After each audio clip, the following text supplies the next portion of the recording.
1, 2, 3.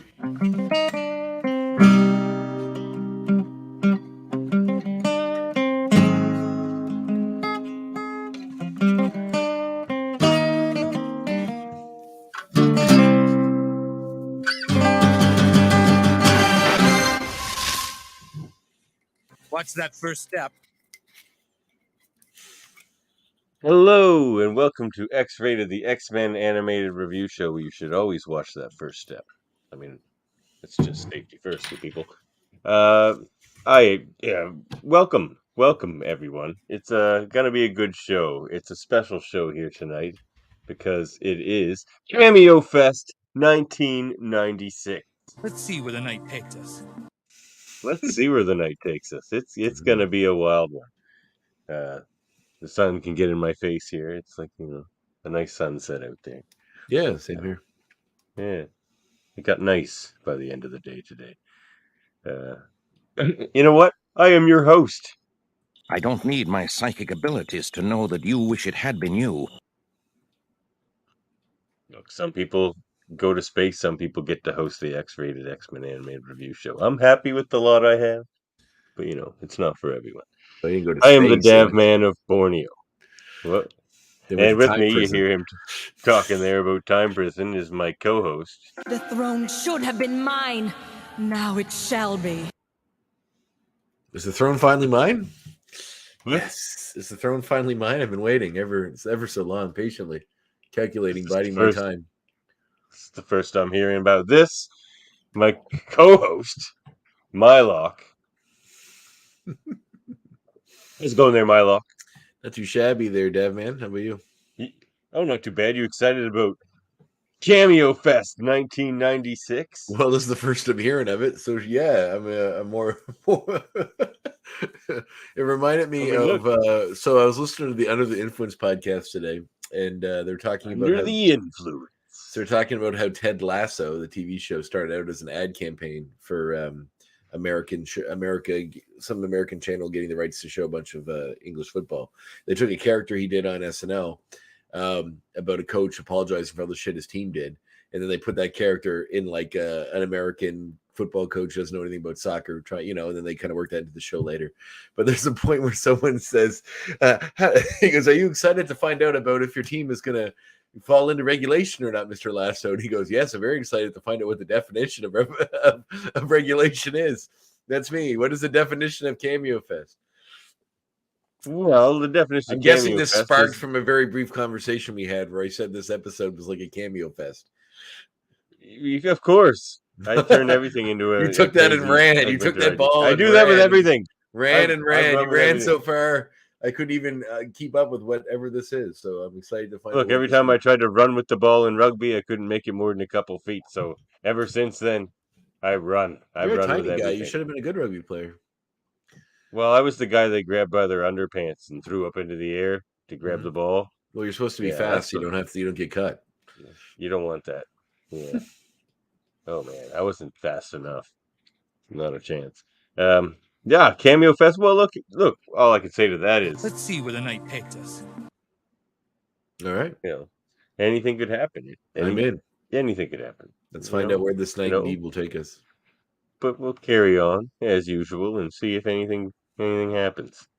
We're here to review Season 4, Episode 19, Beyond Good and Evil, Part 2, Promise of Apocalypse.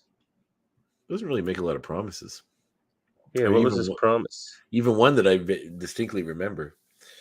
Written by, did we figure out if this is Jan Strand or Jan Strand? You're the one who always says it, so you're the one who should have figured that out. I don't know. I just don't know. This is the only one that gives me anxiety. Is it a male? I don't know that. I should have looked that up. If it's a female, then it's probably Jan for Janet, but you're right. If it's a male, he's probably a foreigner. I just don't know. Well, you keep talking and I'll look it up. Well, you know what? I've been spelling this wrong. I've been correcting spelling that I never should have corrected. Holy shit. I figured all this out. I figured it out right here live on the show. It's Yan.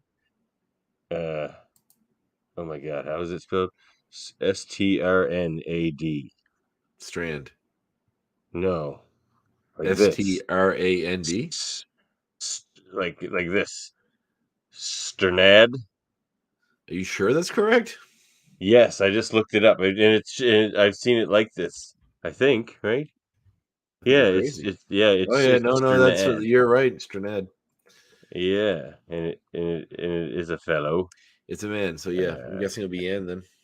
Yeah, It Jan could still be Jan. It Sternad. could be short for Janice or something else. It looks like a Serbian type name with a name like Stranad. No, well, I'm glad we figured it out. Well, he worked in Darkwing Duck and RoboCop and Yeah. a bunch of other stuff. Mhm. And directed by Larry Houston. Of course, the Hugh Man. Yeah, but look, this is almost a bit of a swan song here for the Hugh Man. I think he's only got 2 more episodes left. Oh, is he replaced after this with someone else? I think he leaves to run another show. If only he would come on the show and we could ask him. It would be great, wouldn't it? Davan lies awake at night just crying into his pillow. Damn you, Larry. Why won't you answer my call? Oh, I would Come never on my damn show, Larry. Come on sweet my Larry. show. Sweet It's Larry. an open caller night. That's what. Yeah, we gotta have one of those, caller. like an open call-in show. Anybody call in? Larry just drunkenly calls in. Stop asking me to come on your show, Davan, you piece of shit. I don't know if I'd call it that, Sam, but what I would call it is CameoFest 1996. Who would have been in cameos in 1996? Well, there is the band Cameo from the 80s.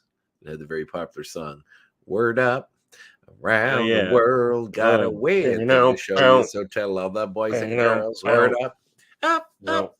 There you go. You got it. Get out that bass guitar. Everybody around the world. Got a weird thing to show you, so tell all the boys and girls. Korn does a really interesting cover of that. Oh, that's a great song. Yeah, man. Cameo. Listen to this Cameo, everybody. That's a good recommendation right there. Or the popular online celebrity service in which you pay hundreds of dollars to get a 1 to 2 minute clip from a celebrity wishing you a happy birthday or happy divorce or happy wedding or whatever someone paid for to get them to wish you something. Happy divorce from Ryan Reynolds. People have used it to tell their significant others they want a divorce. So it does happen. Maybe it would soften the blow if it was like Tom Hanks telling you. I don't think he does that, but Snoop Dogg or the guy that played Dwight on The Office or somebody, Rainn Wilson or somebody telling you that, maybe it would soften the blow. What are we drinking tonight? Jameson Stout Edition. How about you? Kilbaggin. Nice. Also an Irish traditional whiskey. Irish whiskey. Look at us. On yeah, man. Both on the Irish whiskey train. Sláinte. Sláinte. All right. Well, so we're gonna get it. How does this CameoFest work, by the way? You better previously on X-Men. That's how that works. All right, let's hear it. Let's hear it. It's probably very important. What is this place? Why have you kidnapped me? Because I told him to.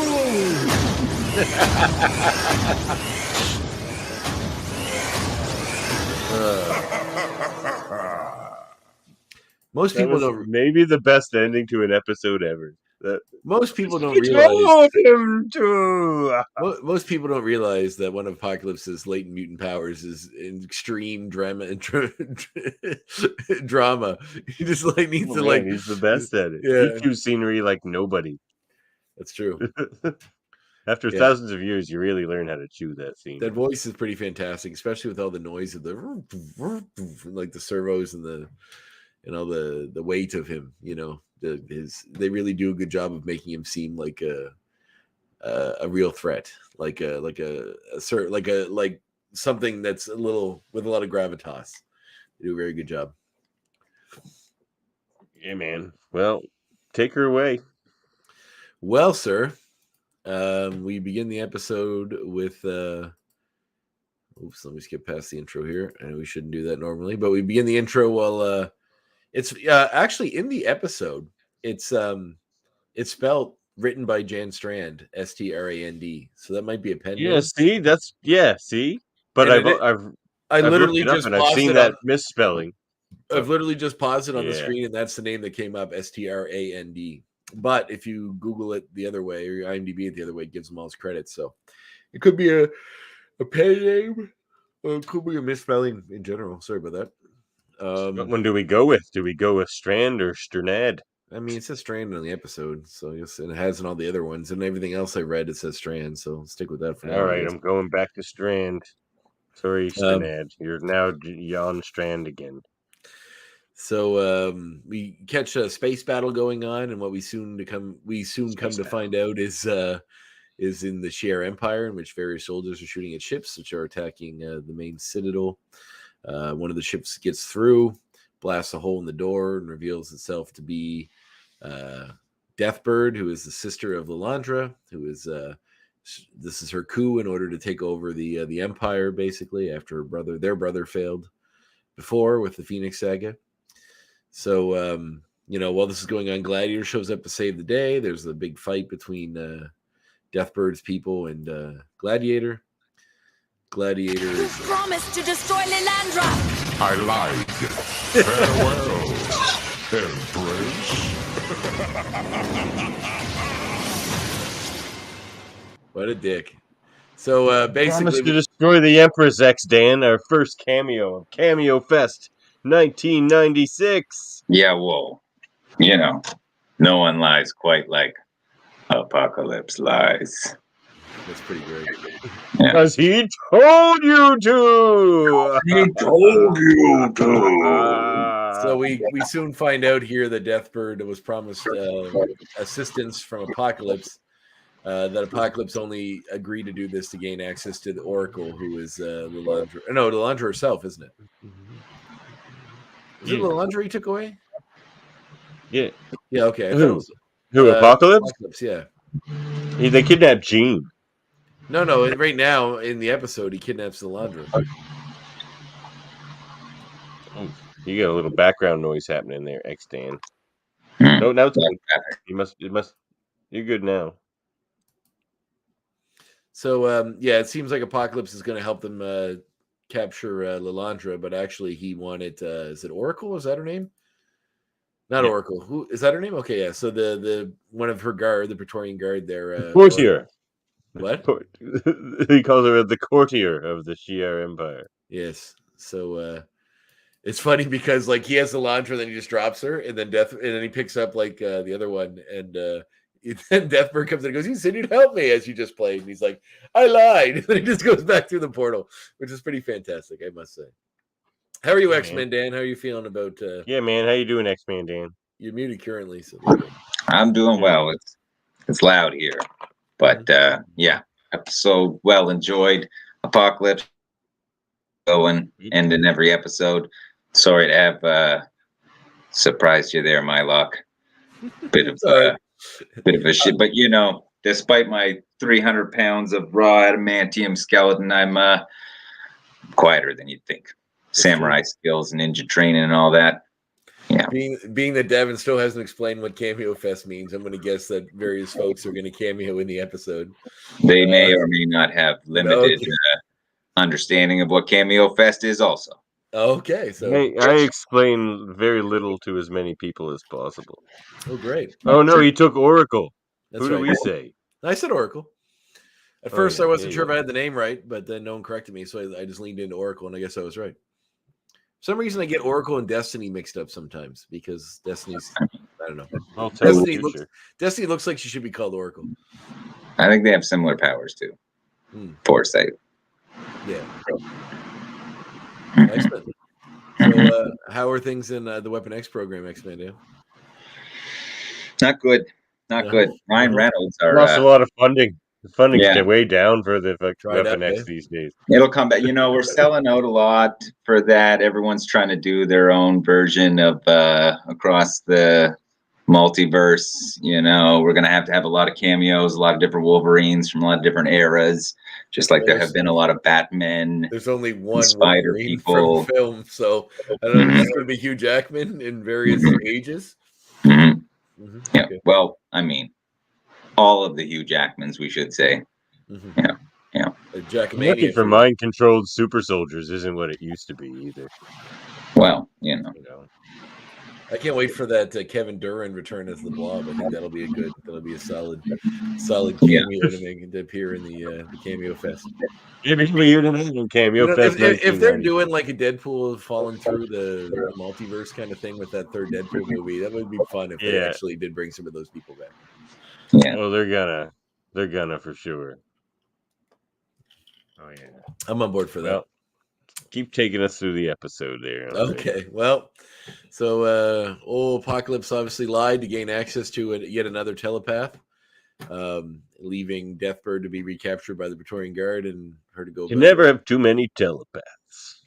Nope, but as David pointed out before when he was on the show, time travel works. He could have just taken 8 Charles Xaviers or 10 Charles Xaviers from different points in time. Just take one from now, take one from 10 minutes before that, 10 minutes before that. True. But Big trouble. You don't want too many Charles Xaviers. They'd be able to get on the same board so much more quickly than a bunch of other disparate people from other universes is the thing. A bunch of Charles Xaviers may be the way to go. Why not? There's a bunch of Reed Richards, fiddling about. Council of Charles. That's true. That would be interesting. The Council of Charles would be so much trouble. Are you kidding me? That'd be a great story, actually. They're probably just like reduced to some sort of onslaught madness, and there can only be one kind of thing. I'm definitely turn on each other. They would turn on each other. Some giant phantasmal form Megazord Super Xavier just gallivanting through I would love to see that. It's like a giant robot in a wheelchair. It just investigating all the different call it the what's that guy? The psychic bad guy. From what, this? Shadow King? Yeah. Subjugating all the Shadow King from all the universes. I'd like to see that. It'd be 500 Xaviers and one Zorn, who turns out to be Magneto. I love Zorn. Don't tease me with a good Zorn story. So we see Xavier talking to Cyclops, who's wondering why they took Jean and left him. While that's happening, he gets a psychic message from Lilandra showing what happened to her guardsman that was taken away there, guards person. So he knows Cyclops or Apocalypse is up to no good. We eventually cut to the Axis of Time, where we see ex-goon Ryan Carnahan here makes a good point, though. It's just like the Apocalypse in this scene is from the future. What happened to the present day Apocalypse? Yeah. Although the captured Fabian Cortez thing didn't happen in the show yet. I'm guessing that's because these numbers. Yes, it did. When? What? Yeah.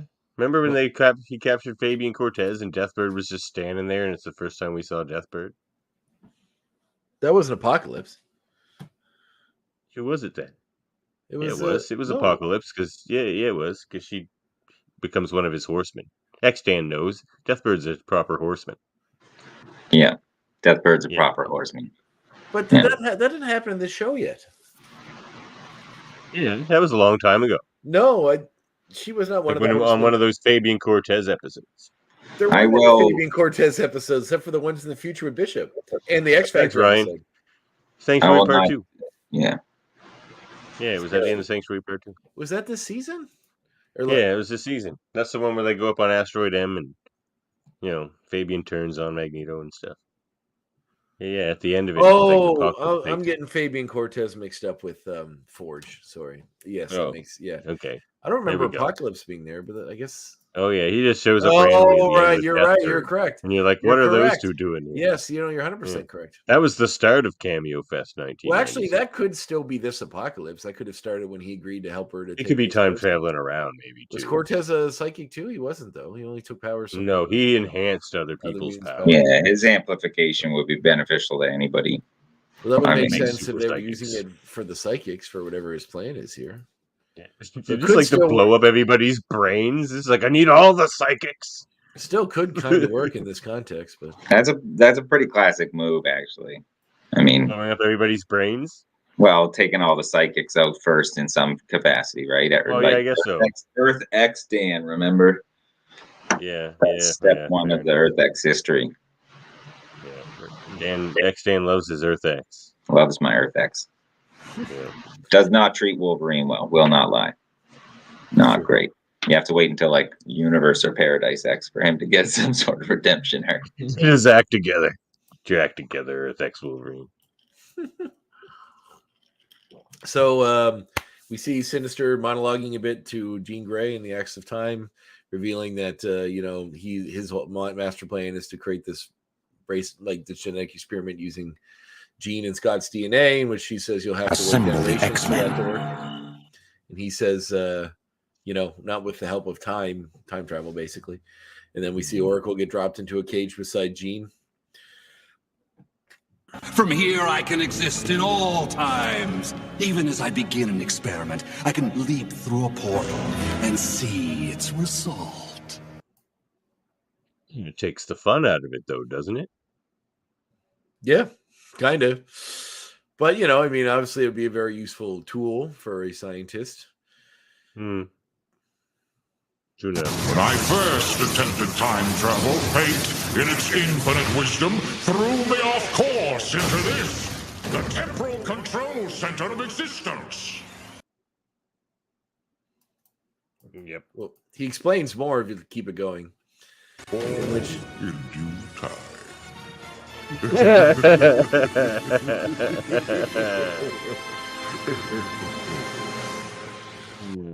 Perfect time. So basically, he discovered this place and has been molding it to be the perfect place. She wants more answers as to why they're needed. He says in due time, with that crazy laugh. We see Bishop, who's still wandering around trying to find his way out of the Acts of Time by himself. Still kind of walking in circles. Then we cut back to Xavier talking to the X-Men when they're trying to figure out what to do. And that... Did you say Bishop? I don't hear anything. Oh, man, my mic never picks up my harmonica. How does it not pick up your harmonica? My mic sucks. It cuts Too out much. everything. Somehow it knows what isn't a voice. It cuts out everything. If I played a guitar right now, it would cut all that out. It just cuts Really? out everything. Yeah. It's either that or StreamYard or the virtual soundboard. But one of those things cuts out a lot of things. I think it's my mic. But I'm going to get a better one here soon. Well, the CameoFest continues because then we see Xavier. This is an audio podcast. I was playing harmonica for all the people that Well, you can put it in. You can put it in post. You can put it in like some fucking harmonica. Just, maybe I will. Just like get like the world's best harmonicist and just take a little piece of something he or she is playing, and then just like put it in that spot. You get it. Nobody none the wiser. So we see the X-Men who Xavier surmises that they're playing with time, and Shard is there to agree, and basically they need to try to figure out what's going on. For all of existence is at stake, essentially. So we then cut to Castle Worthington, in which we see a ninja climbing up the side of the cliff. You skipped over this. Sound like Sinister and Apocalypse working the same side of the street. That's pretty good. I like that. That's a great one. Same side of the street. He always sounds like he's so You tired. are not suggesting using them as bait. We have to. We have to. Cyclops is so crazy. He's got to get his lady back. He's pretty upset. It's true. It's true. So, yes. I kind of may have glossed over in that meeting. Did they discover that he's looking for psychics? Warning them could reveal our plan. Yes. If they be psychic, they already know, right? That is not funny, Gambit. So when Xavier gets the information, he finds out that Oracle was taken, and knowing she's a psychic as well, I believe they put together that he's going after psychics. So they decide to look up more powerful psychics and use them as bait, essentially, to find Apocalypse, whoever is taking the psychics, and lead them back to Jean. So I'm sure they're coming, Sam. So so then we go to Archangel's house, where he's being robbed essentially by a ninja who turns out to be Psylocke. Angel. They have a bit of a fight, and then Wolverine and Shard show up, who are kind of in pursuit of Psylocke. They've been sent by Cerebro, who detected that she's a fairly powerful psychic. Sabretooth and Mystique then arrive, also trying to capture Psylocke for Apocalypse, and they have a big, large fight. A discus from the first Olympic Games. Should be worth a few pennies. A ninja sports fan. I keep my baseball cards in my I should have brought a shopping cart. Oh well. Archangel's voice sounds very familiar. I believe we may have looked him up before, but I got to look him up at some point. Maybe we can use one of my X points later. Oh, X points. I knew I was forgetting something. I'll make you forgot X points. I'll figure it out as we go. Jesus. If you happen to see a beautiful black-haired mutant psychic, wake me up. And her hair is obviously purple. Yeah, I know. I was confused by that line. They call her raven-haired and black-haired twice. I save a falling ninja. Just the last time I save a falling ninja. That happens to him a lot. Basically, she goes to run herself off a cliff when she's seen earlier on when she's seemingly cornered by Worthington, and he goes to save her, which she uses to gas him and then get into his house. But anyway, the big fight ensues. When something blows up, come running. Not bad for a hairy old man. So she Sharon's got a few zingers in this one. That's right, Dan. Dan, hairy old man. So during the initial fight, Lebowski's making his cameo. Hey, Lebowski. Oh, Lebowski's cameo here on CameoFest 1996. So so she when he went to save her, she gassed him, stole what she needed. He woke up, saw her leaving, and then chased after her, followed her all the way back to some other city. And that's when Wolverine and Shard got involved. And they got in a big fight. And it's broken up by Magneto, who apparently is part of this party. And essentially is also trying to kidnap Psylocke for Apocalypse. Just kind of a big reveal here. But he uses a pretty cool, impressive attack with a ship. Basically, magnetizing Wolverine to the side of a giant, ship called the U.S. Tin Man. And then drops it through a building with Wolverine still stuck to it. They do find him and get him out later and capture Sabretooth, who was hurt in the battle. But then we see Magneto and Wolverine. Guess again. Wolverine. Yes, again. Sabretooth's voice is so hilarious. I love it. It's for my brother, who fights for the good of mutants, all mutants. A thief with a cause is still a thief. True, a thief with a cause is still a thief. But how about that, X-Dan? How about that reference? Her brother fighting for all mutants? I mean, I don't know if we want to get political now, bringing the old country back into it and all this. We can talk about the old country. We can talk about the old country. We're drinking Irish whiskey here, Dan. I should be. I'm sorry. We're out. Yeah, it's okay. That's okay. Yeah. No, I mean, that is an interesting reference. I assumed her brother Brian, my boy. Brother Brian. My boy, the brother Brian. Got a lot of sentiments about him. He's made cameos. Yeah, he's made cameos. Speaking of CameoFest, right? Yeah. He's cameoed on briefly appeared. Has all her family so far? Do we get Monarch and everybody? I haven't seen Monarch yet. We haven't seen Jaemeel. No. Jaemeel doesn't come. What would they do with him? What would they do with him? Have him come up and naked and tear up the world? If they can do Proteus, they can do Jaemeel. Right? Jaemie'd be funny to do in '97, actually. Yeah. This crazy naked guy running around manipulating the world. Yeah. That's all. Crazy naked guy. Yeah. Yeah, I think the crazy naked guy brother who has reality warping powers. He can do anything. Isn't that just and it's cool how he does it. The way his powers are cool. So he sees the universe and everything that makes it up as these strings, and he can just pull at them and tie different ones together and do all the it looks really cool. A lot more mystical affiliations and Arthurian tie-ins and stuff like that. Or he dwells in that in between mystical realm and all. And also, there's no Quanon, or is that her name? How do you pronounce it? Other Psylocke? Quanon. Yeah. Maybe that's where Wolverine's reference to the black hair is, because he's about the only one who might go back that far. She also has purple hair, but whatever. Well, really? Both of them? Well, then. Yeah. What can you do? Maybe he's colorblind like a bunch of other animals. No, he's pretty sure he can see red hair. That's yeah, he can see red hair. Yeah, he can definitely see that. Yeah. Or else it's just a crazy coincidence. Or else it's just that's just a crazy coincidence. Yeah, all right, so that's basically the end of the episode. They got away with Psylocke after Magneto made his a lot of presence. fighting. Yeah, and then fight scenes. They're back on the axis of time where Magneto is seen to be working with Apocalypse in exchange for Apocalypse promising to bring his wife back to life. So that's why Magneto. Oh, this is what I should have played when Dan showed up in the costume. What is this? A science fiction convention? Yeah, and end of episode. Yeah. Oh, wait, actually, there is a little stinger in which we see Cable in there.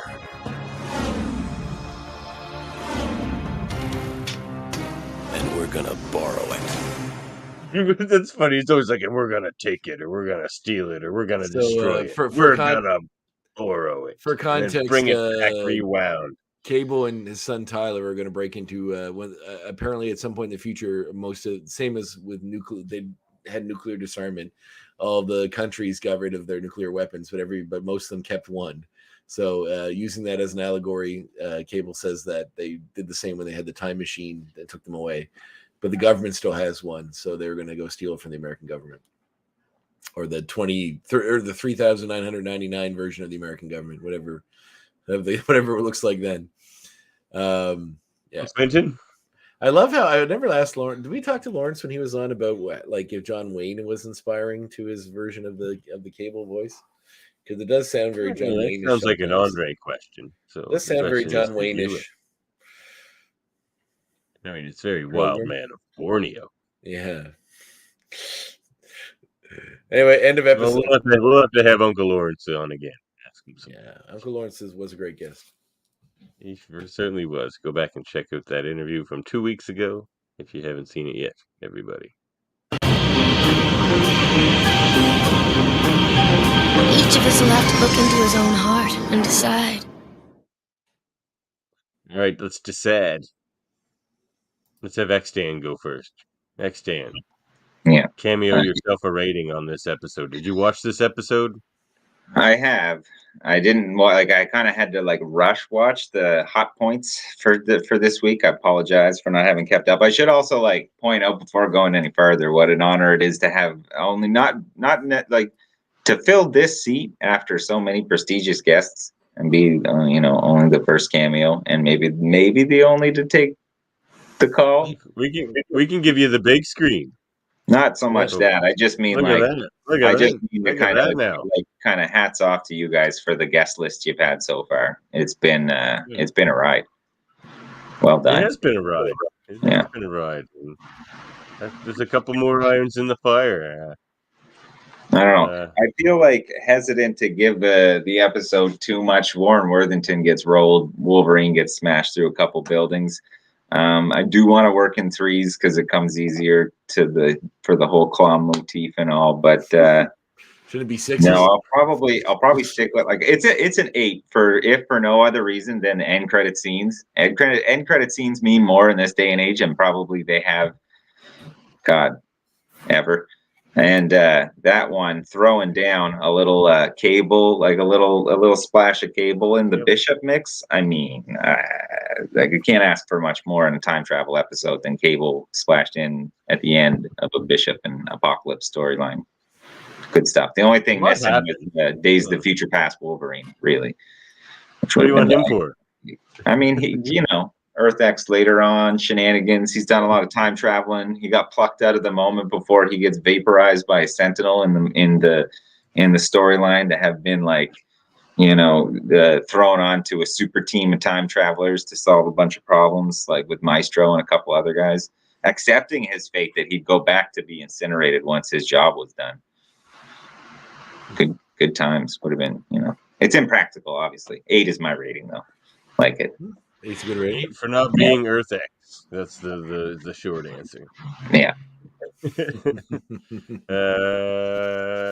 What would I give this episode? A lot happens. It's not a very cohesive story as on its own as part of this 4-parter. I mean, it's fine. Yeah, I think 8's probably.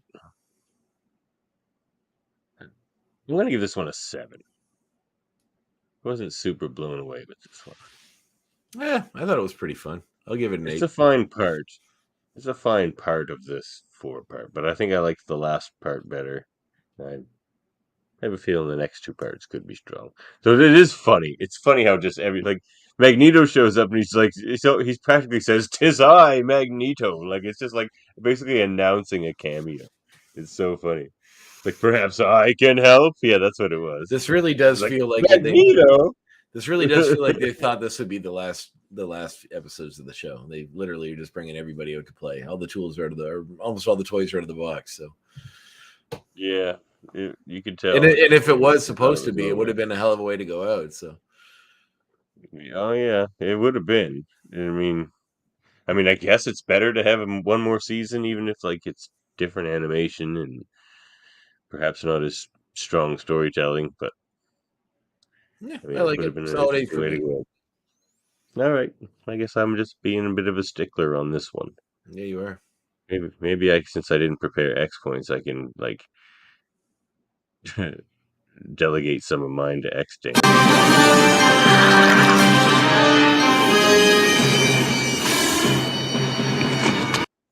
Uncanny X points. Andre's going first because he actually has some. I assume. What? All right. First point. Psylocke's car has an interesting license plate. Anybody notice what the number on license plate was? Wasn't it Ninja?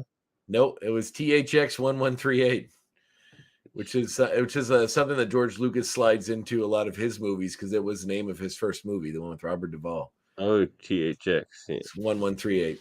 He slides that into his Star Wars movies a lot as a little nod to that film. It's an interesting movie. I wouldn't call it great, but it's certainly interesting. Well worth checking out if you like that sort of slow, methodical sci-fi with interesting sort of commentary on modern society, kind of drenched within it. Right. Well, okay. Well, Dan kind of mentioned it earlier, but I'll make my X point just to mention Quanon. Because until she like says who she is, and like she didn't really, like for all we know, they could. Okay, so here's the thing. Okay, this is really an X point. So this is clearly Betsy Braddock because she mentioned her brother. So I think Quanon maybe has a brother. Quanon had a daughter. Yeah, Quanon had a daughter that she lost. It's all very tragic. But so Psylocke's going to be like a main character in this new revival series, X-Men 97. And to me, it's just weird for them to make that Betsy Braddock just with the way things are these days. Like this white character trapped in an Asian body.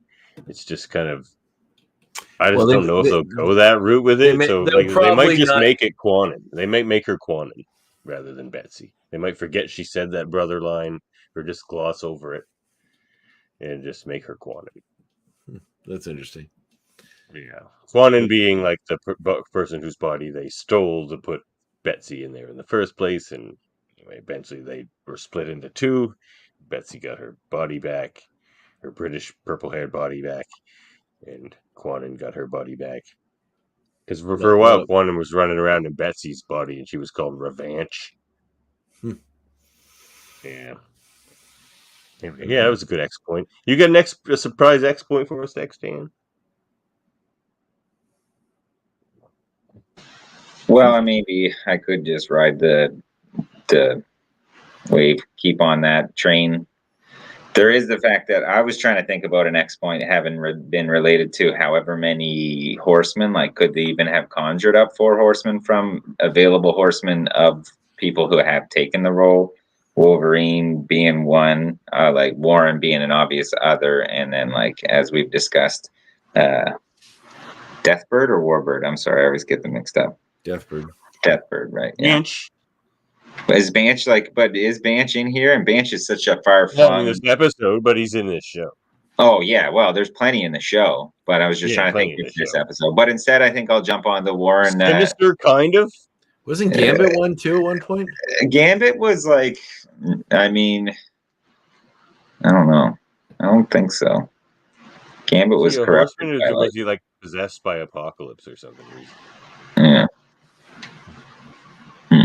Either way, I'd rather latch on to the point that it is interesting to see Psylocke and Warren in an episode, never having made a connection. As close as they end up becoming. And like even more notable to see him Very in the much blue and the white, where he's like only kind of imbued with the power to have that amount of control over like the Apocalypse seed within himself, partially because of the support he gets from her later on. But yeah, good point. Good point. Yeah, love connection. Yep. I guess. I might branch off on that a little bit later. That's a good point. Back to you, Andre. Back to Andre. Magneto is not played in this episode by his normal actor. You will notice Didn't his think voice. so. His voice He sounds only had like strange. 2 little lines. It's not but David yeah. Hemlin. It's somebody else. David Hemlin's just so recognizable. Like he is. His to voice replace is him with great. any the fact that he's going to be such a main character in this new series and it's not going to be him. Like, is it going to be this guy? This other guy who had 2 lines in this episode? Hemlin's still around, isn't it? Hemlin? No, Hemlin died. Oh, did he? Yeah. I liked his work on Earth Final Conflict. Yeah, he was a good actor, man. Actually, most people don't realize this, but do you remember the TV? Okay, this is the next point. But do you remember the TV show Captain Power and the Soldiers of Tomorrow? Oh, do I ever? It used to give me weird nightmares as a kid. He was the bad guy. He was Lord Dreg. Oh, was he? Oh, he Lord was. Dreg. Oh my god. Yeah. I used to have the Captain Power action figures. I had an action figure of Lord Dreg. Yep. That was him. Wow. In fact, I watched a movie with him in it yesterday. Which, with Hemlin in it? Yeah. Was it Tommy Boy? No. No, it's actually The Sweet Hereafter, the Adam McGowan movie. Oh, okay. Right on. Yeah. Good.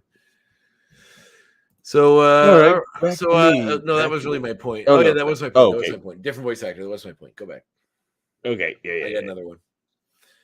Oh, okay, good. Okay, well, what do I got here? Well, it's funny how the things they're throwing into this episode for cameos and things. The one that seems to stick out the most is the Shi'ar. Like, this episode didn't necessarily need a space battle, and not that it was, unwelcome or anything, but it just seemed to stand out a little bit. It's a space battle. They go after Oracle, which seems strange. Like, there's a lot of telepaths on Earth. You don't really need to go to space to go find another telepath. But, maybe it's particularly powerful telepaths. I don't know. But it's funny. This gathering of the telepaths is pretty I did forget to mention when we were talking about the episode that while at the very end when Apocalypse is or we're explaining Magneto, that he's going to bring back Magneto's wife, Sinister arrives with another mutant that he captured, which I believe was not Mastermind. What was his name? He kind of looks like Lobot from Star Wars. Mesmero. Mesmero, I think. Oh, Mesmero was there? I didn't catch that. Maybe it wasn't him. Mesmero's awesome.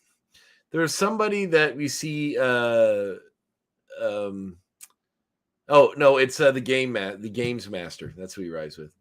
The Games Master. Jeremy Stevens. Games Master. I don't know. He's only in the show a couple times and cameo roles in the background and stuff. But he's one of the ones that he's the one the X-Men were watching when they left to go help the other X-Men during their fight and left him behind, and then he got captured. So he's just fodder. He's nobody really established in the series. You just saw him in the background. Like Mesmero would have been very cool. I definitely. Well, I believe he is. I believe he is in it later, but he's not. Or what? Oh, that's cool. He has some interesting stuff. Well, here's the next point then if we're talking about Mesmero. So there's a Weapon X run by Frank Thierry. Not my favorite writer usually, but this Weapon X run was okay. It's got Sabretooth on the team. They're sort of mind controlling him. And Mesmero's on the team and Aurora. But it really gets into the Mesmero character more than him be showing up as a villain normally would. So if you ever want to read about Mesmero, read the Weapon X run by Frank Thierry. Frank Thierry, Mesmero. Man, Mesmero, that's old school. He was in like the first 10 issues of X-Men. Anyway, this isn't a Mesmero episode, but I hope he shows up actually in the new series. Mesmero is pretty cool. You got anything else for us, X-Dan? My X point there just sucks, so it's not like I'm setting a big bar. Yeah, I was going to say, I like how the majority of your last point was actually about a non-cameo appearance. So yeah, I'll jump on that train. You know what? Rewind. No, you know what? I'm coming it's a back. Stream of consciousness. I'm bringing it back. I'm gonna branch off of your last X point. Well, I was going to branch off of your X point. Now, how am I going to get my X point? All right, you go. I'll save this one for my next one. You go. I got points coming at all the different points. I got all the points. No, but I mean, like, I just like to 2 point points out, on top of your head right now. Points on points. 2 points here. Some on my boots. If you had to guess, Davan, what super telepath I would be into having in the series that wasn't there, top of mind. Nate Gray. Yeah, that's right. I didn't call myself X-Man fan, did I? So where's the most powerful? X-Man? Where's the most powerful mind of them all? Nate the Gray. worst character ever that they had to write him out of comics. There's no possible way he would have been making a cameo, but Legion and or Proteus not being there is significant, and I would kind of like point out for Legion's the great not worth the trouble. And I did kind of blow one of my good points on the rating, so I'll circle back to that and point out that Cable is then therefore the other big mind. Renji's trying to make some points out there. My cat, I apologize. Cable, I don't know if you hear that. That's a good point, X-Dan. Rather than Cable being after Apocalypse, Apocalypse should be after Cable in this episode if he's looking for telepaths. So that's the circle. Very good bloodline so much later that it's not insignificant. And furthermore, the son, Tyler. Yeah, Tyler plays a big role with Apocalypse later on down the road in certain comic book iterations as well, as like a little pseudo sidekick getting back at his father for time-related abandonment issues. So man, I hope that happens though. I can't remember how these next 2 episodes go. So it's like, I hope Cable just shows up to kill Apocalypse, and Apocalypse is just like, ha, my plan is complete. Could be. My final telepath is here. That'd be great. So Apocalypse in this series. So what X point are we on now? Is this your third one, Andre? This would be my fourth one. I think we're already past 10. No, if we did 3, 3, and 3, you went first. So this is number 10 now. I did Psylocke's car. I did the Magneto's voice. Is that it? I thought I had a third one. Yeah, you have to do 4. What? Jesus. Yeah, because 3 is 9. This is all right. Fine, I got one. 10 so points. Yeah. After spotting Archangel, Shard says that he will one day join the X-Men. But based on this show, we've seen a ton of clips of him pre-transformation already being a part of the X-Men. So I'm guessing that's supposed to be a separate guy with angel wings. Your cat matches your colors. Yeah, it has to be mimic. But who is he mimicking? No, see, it makes no sense. Hey, Rangers, that's Renji. Renji, what a good name. He looks a lot like a more adult version of my kitten. He's a good kitty, just a little sketchy at times. Ripley comes to show her off, but she does look like a. She's not in the best shape, but she's a good kitty. Good kitty. My kitties are all outside enjoying the nice weather. My cats don't go outside. Hey, check this out. Hey, check this out. This is our comic reminiscences and recommendations segment. Now, I get a couple here. First, one just because it's what X-Man and Dan just made me think of, because he mentioned how we get a little bit of Warren and Betsy, or Psylocke, whoever it may be. Having some scenes together, and their relationship takes many turns, but of course, Rick Remender's Uncanny X-Force run, it really explores their relationship. She's trying to help him through his trauma and apocalypse-induced rage issues, and all of this kind of with her telepathy and that kind of stuff. And they develop a relationship. He's still the millionaire playboy, that type of thing. So, yeah, if you ever want to read about their relationship, check out Uncanny X-Force and, the Dark Angel saga. big, of course. Big angel story. Sure. But what I was really going to do, and I've been avoiding this because in case we ever get to a Spider-Man show and do Spider-Man recommendations, but I am going to recommend some Spider-Man because I saw Across the Spider-Verse over the break here, and with X-Man Dan, actually, we saw it together, didn't we, X-Man Dan? Yes, indeed. Yeah, I don't buy movie tickets anymore. I just go with X-Man Dan and Lindsay, ex-woman Lindsay.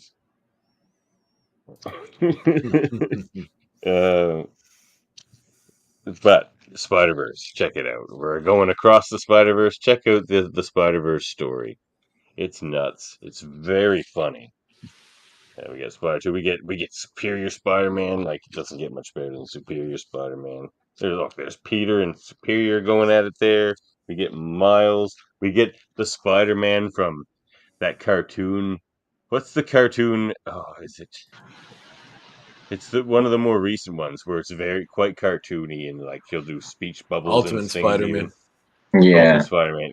That Spider-Man is even in the comic, and it's funny. Like the other people see his speech Riley. bubbles pop up, and they're like, "What the hell is that?" And he's just like, "Oh yeah, that doesn't happen to you." like, it's pretty funny. And then of course there's the real villains of Spider-Verse in the comics, which they won't probably come into it in the movies, but that's Morlun and the other inheritors. Just, spider vampires. It's like all their spider totems on the wall. All the heads. Yeah. Yeah, that's cool. I like that storyline a lot. I'm sad that it's not really part of that thing, but I do really like what they're doing with the Spider-Verse movies. I love that movie. Yeah. Oh, it's great. Check out our review of it over on the Mary Mater Marvel Society.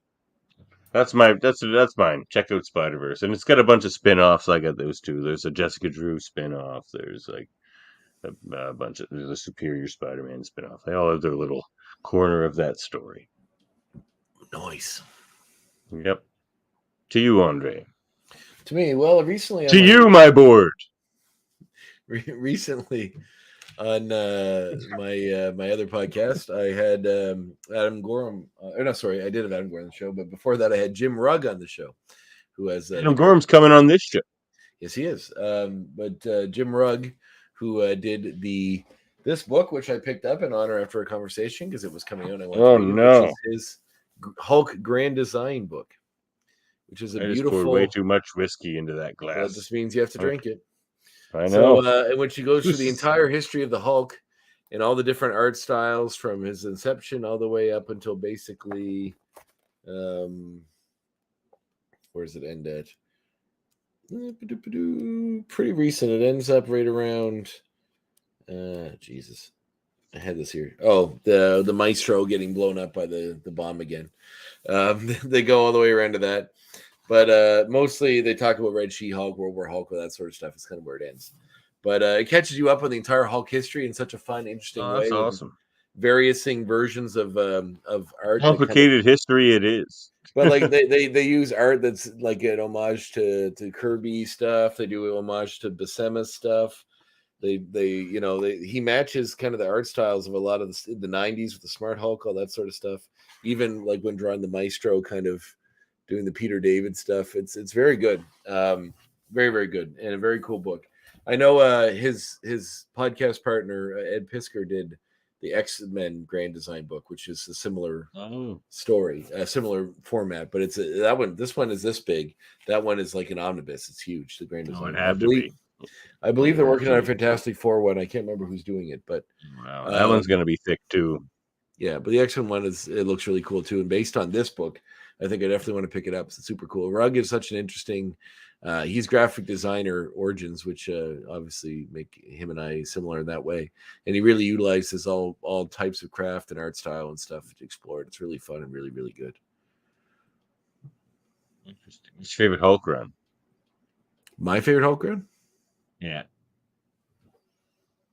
I like the Mr. Fix-It stuff. I thought that was pretty fun. I was going to say, I saw Mr. Fix-It flash when you were flipping through that. And then, yeah.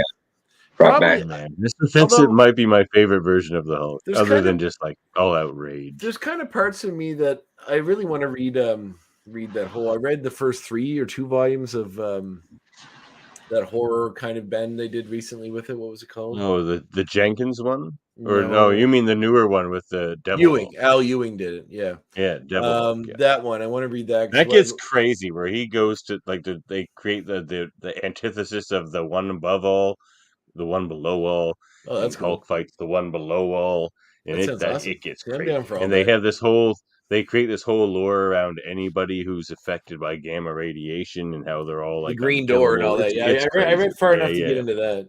But actually, pretty just crazy stuff. Flipping through this, there's all these interesting, weird ass parts of like Marvel history, like the female MODOK there, the hair. Oh, Modam. Yeah, Modam. Yeah.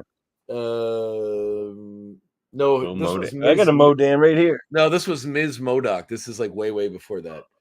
But where's my Modam? Okay, it's not Modam. But there's my Modam. Does it have Earth X Hulk though?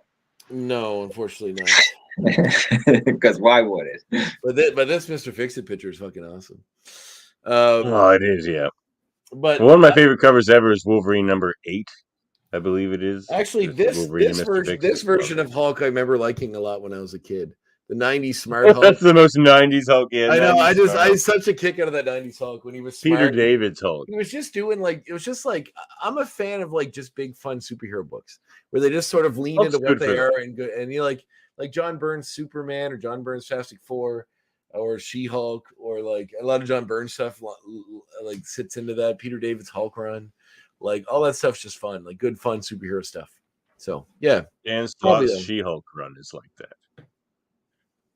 It gets pretty crazy and silly superhero stuff. A lot of Dan Slott stuff in general. Dan Slott's coming back to Spider-Man. I'm pretty excited about that. Yes, I love his work. I think he's the best Spider-Man writer of all time, personally. And I met him and I told him that. And I think he plays at least a very unhumble character. He's just like, oh, I know, of course. Pretty much. He's like, I know I'm the best Spider-Man writer. Like, whatever. All right. It's pretty funny. Dan, what do you got? You got a comic book recommendation for us, X Dan? Is it gonna be Earth X? I'm sorry, I didn't come prepared, so I'll just say Earth X. Well, don't tell anybody anything. Yeah, that's it.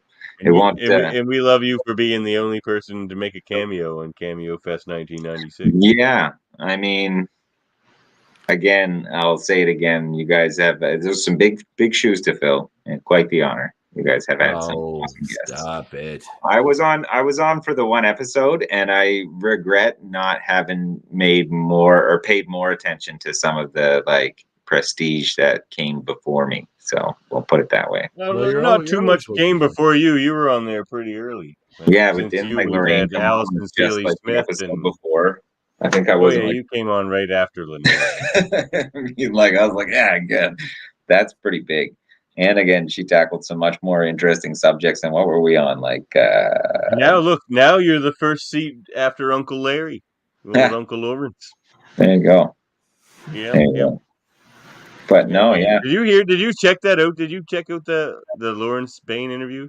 Mm-hmm. Yeah, and again, awesome. Oh, like he just like riffs off the top of his head was crazy. Like what a guest. Yeah, but yeah, no, sorry, I didn't come more prepared. But don't worry. There's going to be a cascade of cameos to. I've been trying to get X-Dan back on the show for a while now, and he kept being like, I got to catch up on your episodes. The safety. The world needs safe. Well, look, he keeps the world safe. Safety Dan here keeps us all safe. That's the idea. If Dan drives by a site and there's unsafety stuff, he pulls it over and he shuts it down. Shut her down, boy. He shuts that down. Shut her down. Speaking of which, I got to shut her down too because I may have overcommitted a little bit. All right. X-Man. Thanks for making a cameo. Yeah, I'm going to sign off in cameo fashion and with great thanks to you two fine gentlemen. Oh, thanks for being on the show, next time. Yeah. All right. There goes X-Man Dan. We love X-Man Dan. He's a good guy. Good people at X-Man Dan. Oh, yeah. Yeah. My favorite Hulk run, geez, I don't know. World War Hulk's pretty crazy. Oh, MZ loves this episode. It's a 9 out of 10. Lowest of the 4. Oh, well, yeah, I agree. It's probably the worst of these 4 episodes. But do we Still, a have 9 any out of 10 thoughts is pretty on solid. Gladiator and Apocalypse? Oh, that I mean, fight I would've been think sweet. I Didn't I happen. think Apocalypse would make pretty quick work of Gladiator. Actually, Gladiator is very powerful, but it's all confidence based. So as soon as you rattle him, he just becomes easier and easier to beat. Whereas Apocalypse is kind of the opposite. He's just kind of playful with everybody until you become a serious threat to him, and then he stomps you. So it's just not a good fight for Gladiator, I don't think. Though he's quicker than Apocalypse. He'd get a few shots in, but I just don't think it would do enough. MZ said also awesome Lawrence Bain interview. Thanks, MZ. Thank you, sir. It was fun having Lawrence on the show. And look forward to, or stay tuned for more interviews from the X-Men TAS family. So what do we got next? What do we normally do? Oh, I know what we normally do. It's been so long, I don't even know how we do the show anymore, Andre. You made me take so many weeks off. It was 2, and you were the reason we didn't do the first one. Oh, was it me? You were sick. Was that the day? Was I ever? Oh yeah, I couldn't even keep last water weekend. down. My wife had family visiting from Ottawa, so I didn't want to. Can't I just blame you for both weeks? Can't you just give me that? I mean, I don't think if you need me to, sure, buddy. That'll help me out a little. Okay, I sure. can't handle any more burden. Can't handle any more emotional burden deserve to live from this show. Oh no! You can live. No, I'm killing. I need you, buddy. I don't want to be drinking alone. I'm gonna kill myself alive. That's just embarrassing. Damn it! What have I? How dare you embarrass me on the air by killing yourself and making me drink alone? How dare you? How dare you, sir? You know, we might make some headlines. Change the channel.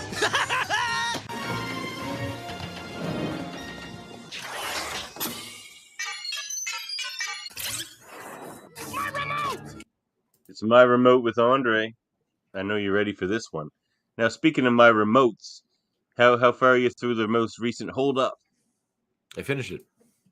Oh, I played pretty nice considering that Murphy made me watch 4 anime movies in a row. You weren't as big. I was pretty diplomatic. You didn't seem as big an asshole as you usually do in that show. No, I was trying to tone it back because I realized anime is not for me, so I don't want to shit on it too bad for people who love it. Yeah, you know, totally. I just don't get it. Like I understand that to me it's very good art, but it's just not compelling film.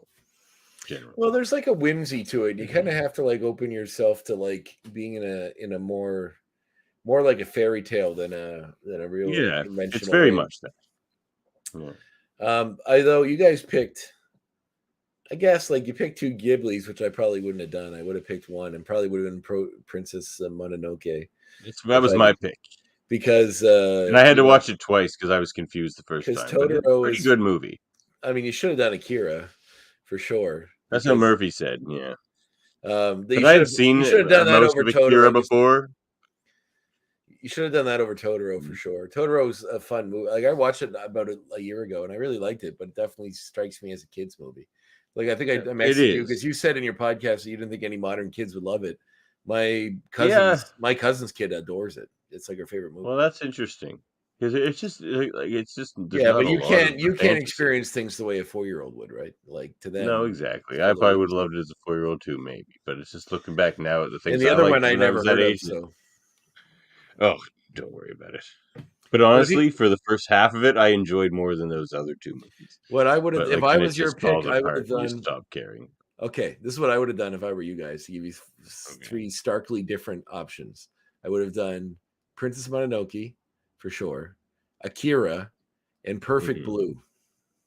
Remember though, we're not trying to pick the 3 best movies. I'm not either. I'm picking suck. They might suck. You know, I'm not picking the best either. I'm picking ones that are wildly different themes. Okay. So Akira is like a proto-futuristic thing. Princess Mononoke is kind of more like a woodsy, like based on historical. Kind of thing. And it's more of a historical myth thing. It's about kind of, but I mean, there's spirits and demons and all this stuff in it. Yeah. So And then I would have picked Perfect Blue because it's like a modern day like giallo slasher film as a the an Red anime. Line, the third one we watched, is very futuristic. It's It's like very yeah, space. but you kind of had that already with you would have had that already with Akira. So kind of. But those are the ones I would have picked. That or like I don't know, Aeon Flux or something. But oh no, not Aeon Flux. That's not good. Yeah, well, that's what I would have done if I were given the opportunity. I've seen Aeon Flux, and I don't know what the shit is happening. And I saw the live action remake. Well, actually, too. Perfect Blue, I would have given you the option for, or not Perfect Blue. Is it Perfect Blue? I think it's Perfect Blue.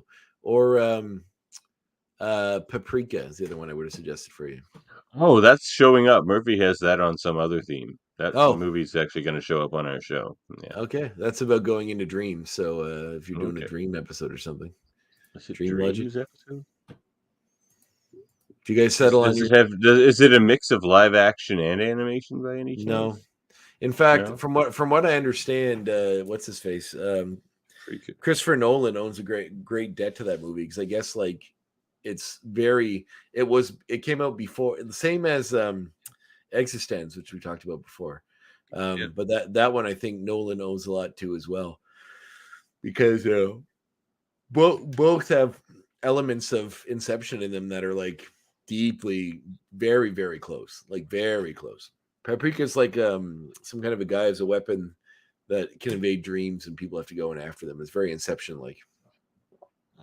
Okay, maybe he must have had it and he bumped it.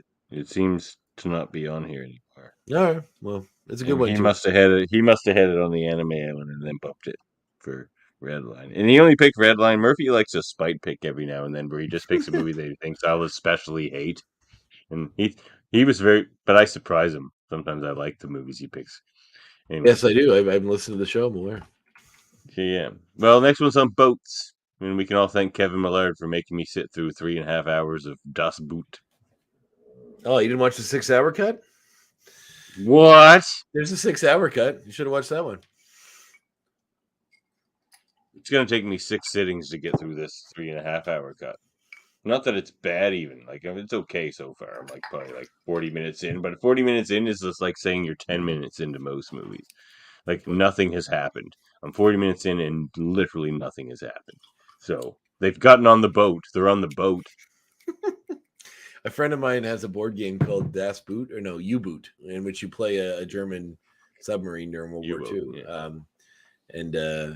Well, the game's called U-Boot because you're a German sub. So yeah, it's fun. It's a board game, and like everybody has different jobs, and there's an AR kind of part of it that's an app that's on an iPad, so you can like look up and then use it to attack other ships and stuff. It's fun. It's a good board game.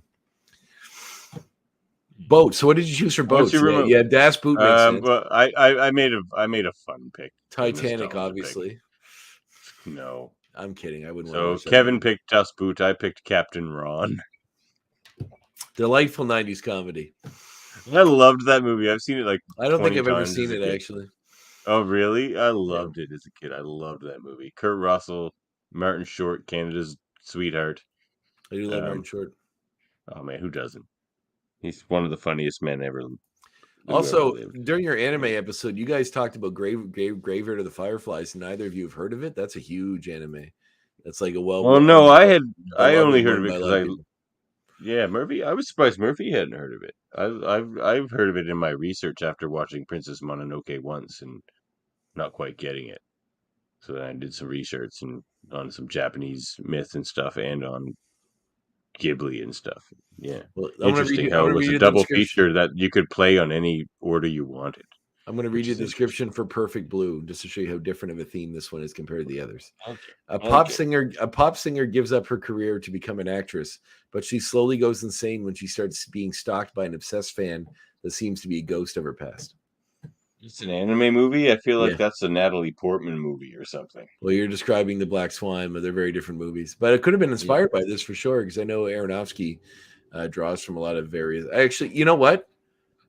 100%, I think I remember him referencing this as an inspiration for that movie. So this one came out like I've never even seen Black Swan, so that shows you how much I pick up from little bits. There you go. So what are the other ones for Captain Ron? Das Boot and In the Heart of the Sea. Oh, the pre-Moby Dick. Yeah, Moby Dick movie. one. Yeah. Well, Herman Melville was inspired to write Moby Dick based on a story he read in a newspaper about an incident that happened to a real boat. I'm interested in this one. And I believe that story is supposed to be the original. In the Heart of the Sea. Yeah. Yeah, so I'm interested because I actually read Moby have it Dick on Blu-ray. I found it in the bin as a young lad. So I wanted to watch it, but I never got around to watching it. So. Well, watch it before the podcast, and that's not a bad idea. If you want, jump on for some spare change because Jaemeel hasn't been joining us for spare change the last couple episodes. What was it? You wanted me to join you for the multiverse episode? Yeah, the season finale. What are your options? What two do you have picked already? You don't like my options, and because it's hard to pick multiverse movies from pre-2000s, which you'll see now that you have to pick one of them. I picked Last Action Hero and Event Horizon. Event Horizon. Event Horizon. Yeah, I'd rather you're gonna replace that. I'm keeping Last Action Hero. Well, I would have picked Last Action Hero. Damn it! No, I'm picking Last. Why does it have to be pre-90s? Because it's the theme of our podcast. I'm trying to prove to Murphy that movies pre-2000s were much better than newer ones. You know, spiting your friend isn't a great thing to build a podcast on. No, it's not me spiting my friend. I didn't know who my co-host was going to be. I threw it out to the floor. Murphy's like, "I'll do it." I threw it out to you. You didn't want to. Well, I'm busy. I can barely have time to do this one, as we established. True enough. All right. Well, I'll come up with when is this? But you are probably the movie guy of the UFP, so we're gonna have you. I honestly think you guys should just let me. I may not be able to do the episodes, but you should let me. No, you're not picking all our movies. You should let me because you don't understand the. I do understand the theme. Conceit of the show. I do understand the theme. You want but you'll pick too many good movies because you always want to pick movies that are really good. No, I would pick ones that are different. I would pick three very. I picked Captain Ron. I don't know if Captain Ron's gonna hold up to me watching it now as a 40-year-old. But how important? How important? And that's why I picked it. How important to that movie is the ship? They're on it the entire movie. They get off maybe at a couple ports for a few minutes to get into hijinks, but they are on that boat the entire movie. Oh, look who it is! We have another cameo here on CameoFest, 1996. I'm telling Davan. Worldman Murphy. I'm explaining to Davan why you should let me pick your guys' movies. Somebody's ears were burning because we were talking about hold up. Shan says we should do a show live in Newfoundland, Andre. Let's do it. So, that's a good question, actually, from Sam. Do we think the writer's strike will affect? No, I don't think it will, because they've been producing it. This show is written pretty much, from what I understand, by one guy, and I'm pretty sure the first two episodes or 2 seasons at least are in the can already. So yeah, I think we're all right. For release in January. Though it did just get pushed back. Yes, no, it was January. Now it's early 2024. Yeah. Oh. So tricky. Yeah. So maybe you're right, Sam. Maybe it did, but certainly not for season 1. That is in the can. I think if that delay just has to do with whatever the release schedule drama might be. Look at this. Holy fuck, it's the world mind, the man. That's right. I'll explain to Davan why you guys need to change some of the format to your show.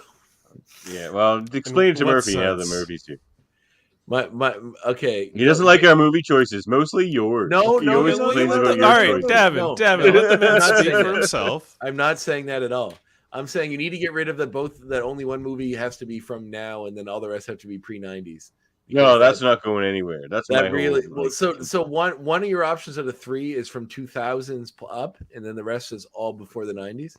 Well, the entire we're talking about 23 years has happened since the year 2000, whereas before the year 2000, there's basically 100 years of film to choose from. So to me, that's a pretty decent balance. But when you get into a more niche concept like multiverse, you're really then we're in trouble. You're really hamstrung. Well, didn't we break that concept one other time, Murphy? Didn't we do 2 modern films and 1 older film for one other? Yeah, film? Yeah, you did when you did the what was it? The German movie, not German. The one with the girl, Veronica. Was that that's a We're Berlin guys. That was a great movie. Did you watch that yet, Andre? Not That's a yet. great It's movie. It's a great film. Okay, the whole Jaemeel, purpose. who was hard on that? Who was super hard on that? David, give me 2 seconds. Okay, the whole purpose, the reason why I am film or I choose films post 2000 is because Davan is under the belief that there are no good movies after. Yes, I agree, which is fine. I just think like he picks an old movie, you pick a new movie, and then let the third one be a wild card. Oh, Jameel's piping up. Andre, did you like Out of Sight? Jameel's all about Out of Sight. I haven't watched it, but I will. Jaemeel, where are you? This is CameoFest 1996. I expect you here within 5 minutes. I will say this. You're not entirely wrong, Andre. I believe it was that Jaemeel out of Victoria. I thought so. If a guest is on the show, let them pick what they want. They should have wild card. They should have whatever generation if they're, they're coming in.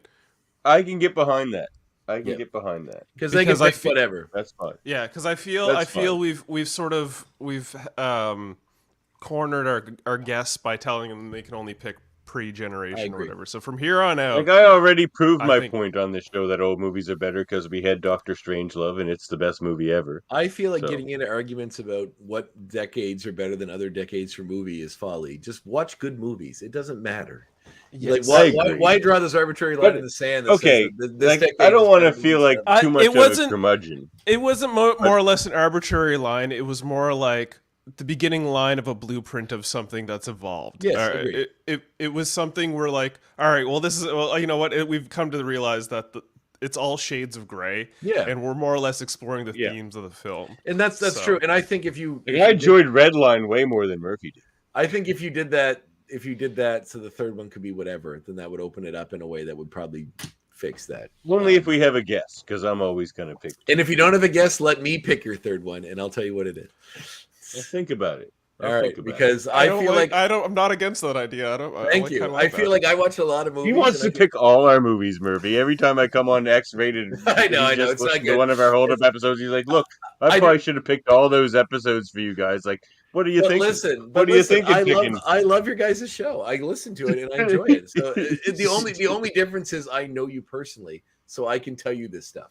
If I just listen to this podcast and I didn't know you guys, I would still enjoy it. I would just say, why didn't they do this one? But now I can complain to you in person because I know you guys. I love that CameoFest 1996 is becoming Tangent Fest 1996 I know. But I'm loving it. I'm loving it. So, I told Davan that my picks for your animes would have been Princess Mononoke. I picked it. Akira. And Murphy almost picked it. And Perfect Blue. Because they're three wildly different movies. You know that one, Murphy? I've heard of Perfect Blue. I haven't seen it, but I've seen posters, and one of them I wanted to check out. But it's supposed to be. He's like, let's watch Redline. Let's watch Redline. Dude, I'm still mad that I picked Redline because like there are better racing films and there are better animes, and so like I'm so better mad everything than Redline. I like that you referenced Rush, which was you referenced Ford versus Ferrari, which was a good movie. One of the best racing films I've ever Perfect watched. Blue is ace. Rush was a really good one too with Chris Hemsworth and Daniel Bruhl. Yes, it was. Oh man. What about Star Wars Episode 1? That's a racing film. Sure. And starships are kind of ships of space, so you might as well just have them for ships and put them in your next episode. My favorite racing movie is an episode of Star Trek Voyager where they do a space race. Yeah, that sounds fun. It was fun. Anyway, I like to be in the guys' show. I find it hard to find a multiversal episode because you guys already have. Right, you can pick post 2000s. We're going with your new format idea. Even then, there's still not a lot. But I'm sticking with Last Action here. I mean, you were mocking me at first. He's like, "There's tons of multiverse movies pre 2000s." But no, I didn't say that. There really is not pre 2000s. There's like the post 2000s. People weren't talking about that kind of thing. But not in the way that we do. Listen, if you come in with a pick better than Event Horizon, I'm all for it because, in my opinion, Event Horizon is not a parallel universe story. It's out. Well, that's what I'm saying. They open up a gate to hell. Yeah, but hell's not a parallel universe. It's just another dimension. It could be. Yeah, it's a dimension. No, this is parallel dimensions. This isn't a multiverse movie. It's the movie. The title is, I believe, it's called Parallel Alternate Dimensions. It's alternate dimensions. Alternate dimensions. Oh, it's okay. Well, Coraline would be a good choice for that one then. Coraline? Yeah, she goes. Oh, through the hole one with to another the dimension. puppet eyes and shit. Yeah, with the buttons for eyes. Yeah. Yeah, that's actually a pretty fucking great movie. The Neil Gaiman movie. Murphy, Andre liked your paprika pick, but I see you've removed that. You had that on there. That's what I would have suggested. I didn't remove Didn't you have paprika on there somewhere? I still have paprika on there. You just moved it way down the bottom of the list. It's technically under, I believe, animations or cartoon. Yeah, I had paprika on that list somewhere. It was there. No, it's not there anymore. It's gone. So I think you replaced. Successfully Seeing removed that it. it's gone. It's gone. But anyway, this is a fun tangent fest. Yeah. Where are we at now? Okay. Well, Murphy can join us for our game. I'm I see why it's gone because we're missing a whole category. Well, yeah, we haven't even done. We haven't even done. No, it is. All right. It is there. It's under. It's gonna be in season 2. Jodie Simpson guest. It's right next to Fern Gully and Heavy Metal. What's the subject for that? Oh, okay. Fern Gully and Heavy Cartoon Metal. animation. Interesting. Okay. Okay. Fair enough. All right. So my movie pick I mentioned earlier because I mentioned David Hemblin. Was in a movie I watched yesterday. I just recently got the Criterion Channel, and I've been kind of watching a lot of movies on Criterion Channel on what? A television or like? No, it's like Netflix. You can get a streaming service called Criterion. Okay. So what's its whole bag? Is it like just a conglomeration of whatever it can buy, or does it have like a theme? No, it's all the Criterion movies. Like Shudder. Yes, but movies like when you buy a Criterion Blu-ray or whatever, it's put out by this company that does these really nice versions of artsy or classic or cult movies, and these really cool editions. So it's just a digital version of that, so you don't have to buy the discs. It's like the Mondo of DVD sales. Like you can get Criterion collections of like Kurosawa films, and they're just like pure art pieces from front to back. Yeah, and they restore them all, and they have all this extra stuff. I've been collecting the discs for a long time of movies I like, and even taking chances on ones I don't know anything about, because like I really respect what they do. So I thought being that the discs are so expensive, and there's only so much space in my house, I decided to give the channel a try. So last night I watched. You live in old barns. Your place is practically a barn. Fill it up with DVDs. It's actually quite big, but fortunately, I do live with my wife, who doesn't appreciate me filling every corner of the house with shit. So I try to respect it. Oh my god! We have another cameo. We have no video, but we have a beautiful picture of Jaemeel looking real fly. I want to get my movie recommendation out. Yep, it's Adam Agoyan's The Sweet Hereafter. I watched it yesterday. It's a beautiful movie about a community dealing with a horrible tragedy. And it doesn't sound very Adam Agoyan, the title. It's it's a line from a poem, which is what the reference to it is. But it's about a town where a bus accident occurs, and almost all of the children in the town are killed. Oh my god, I don't want to watch that movie. And it's about a lawyer that comes to town terrible. trying to convince the parents to put a class action lawsuit against the bus company or whoever made the bus. And it's a very interesting movie about kind of David Lynchian in that, like, idealistic town with a dark underbelly, but also this sort of profound grief and dealing with that. And obviously being someone who lives in Colchester, Nova Scotia, where the biggest mass shooting in Canadian history happened a few years ago, the theme seemed to have. Don't remind me. I remember the text I got from my mother checking if I was dead or not. I live literally plate here. Runs out towards the infield. I live where it happened, and I was getting messages that whole weekend asking if I was okay. Yeah. So dealing with those themes hit home more for me. But it's a beautiful movie about about grief and about oddly enough a little bit of hope, and it was very good. I'd hardly suggest it. David Hemblin's in it briefly. He plays a stroke victim in a wheelchair, but he's very good in that minor role. He could play that. He plays it very well. His wife his wife was the one driving the bus in the movie. So she's under fire because they but it's like every Adam McGoyan movie. It's kind of a quiet exploration of. McGoyan did Exotica, right? He did. That's going on. That's going on. Hold up. Murphy wants to do a sex, drugs, and rock and roll 3-episode run, and my sex pick was Exotica. What's your drug pick? I didn't do that yet. All right, I'm gonna give you one. You want it?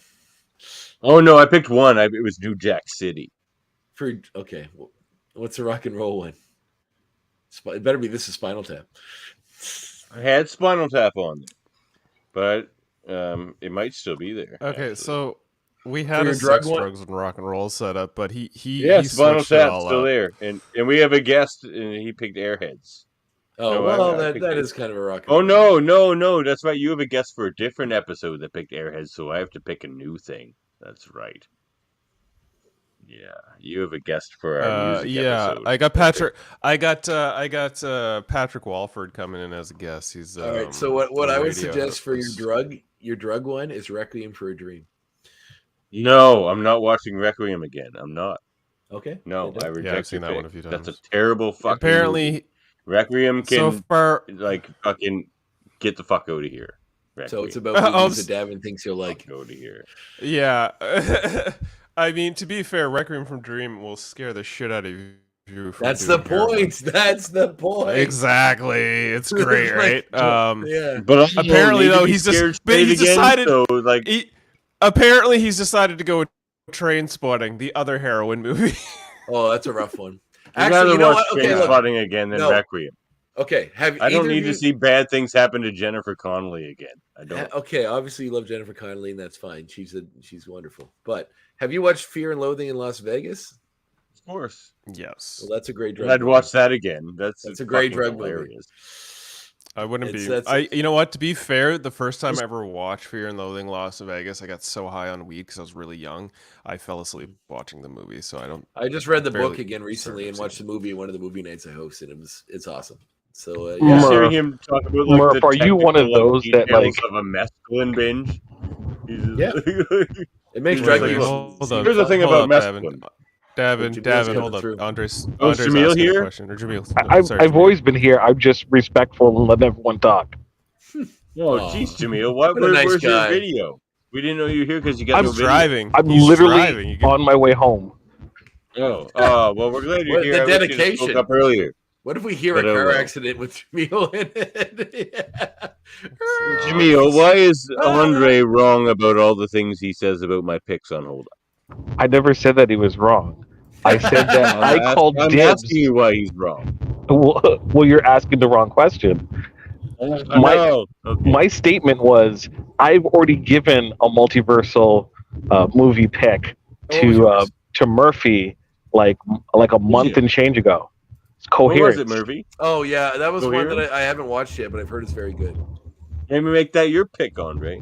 I haven't watched it yet. Wait, sorry. What? That's what's the thing. We'll watch it for the show. It's better. I always try to pick a movie I haven't seen. Yeah, well, it's fine. It's supposed to be really good. Yeah. Murphy, remember I was talking about 3 different movies. I was talking about Parallels, and Coherence. Oh, right. That whole fucking chicanery. I forgot about that. Parallels is supposed to be very good, too. Or what's that weird Better one? than Last Action Hero? No, I never said that. I love that movie, though. That's a great choice. I would. Man, I'm very Last happy Action watch Hero that movie. good. So good. But there's a lot of weird ones, like like older weird. There's a few older weird, like the one with Jet Li would be one that would work. The one? Yeah, not that I'm saying it's a good movie. Is that alternate dimensions? Yeah, they're it versions of him is. from all different universes.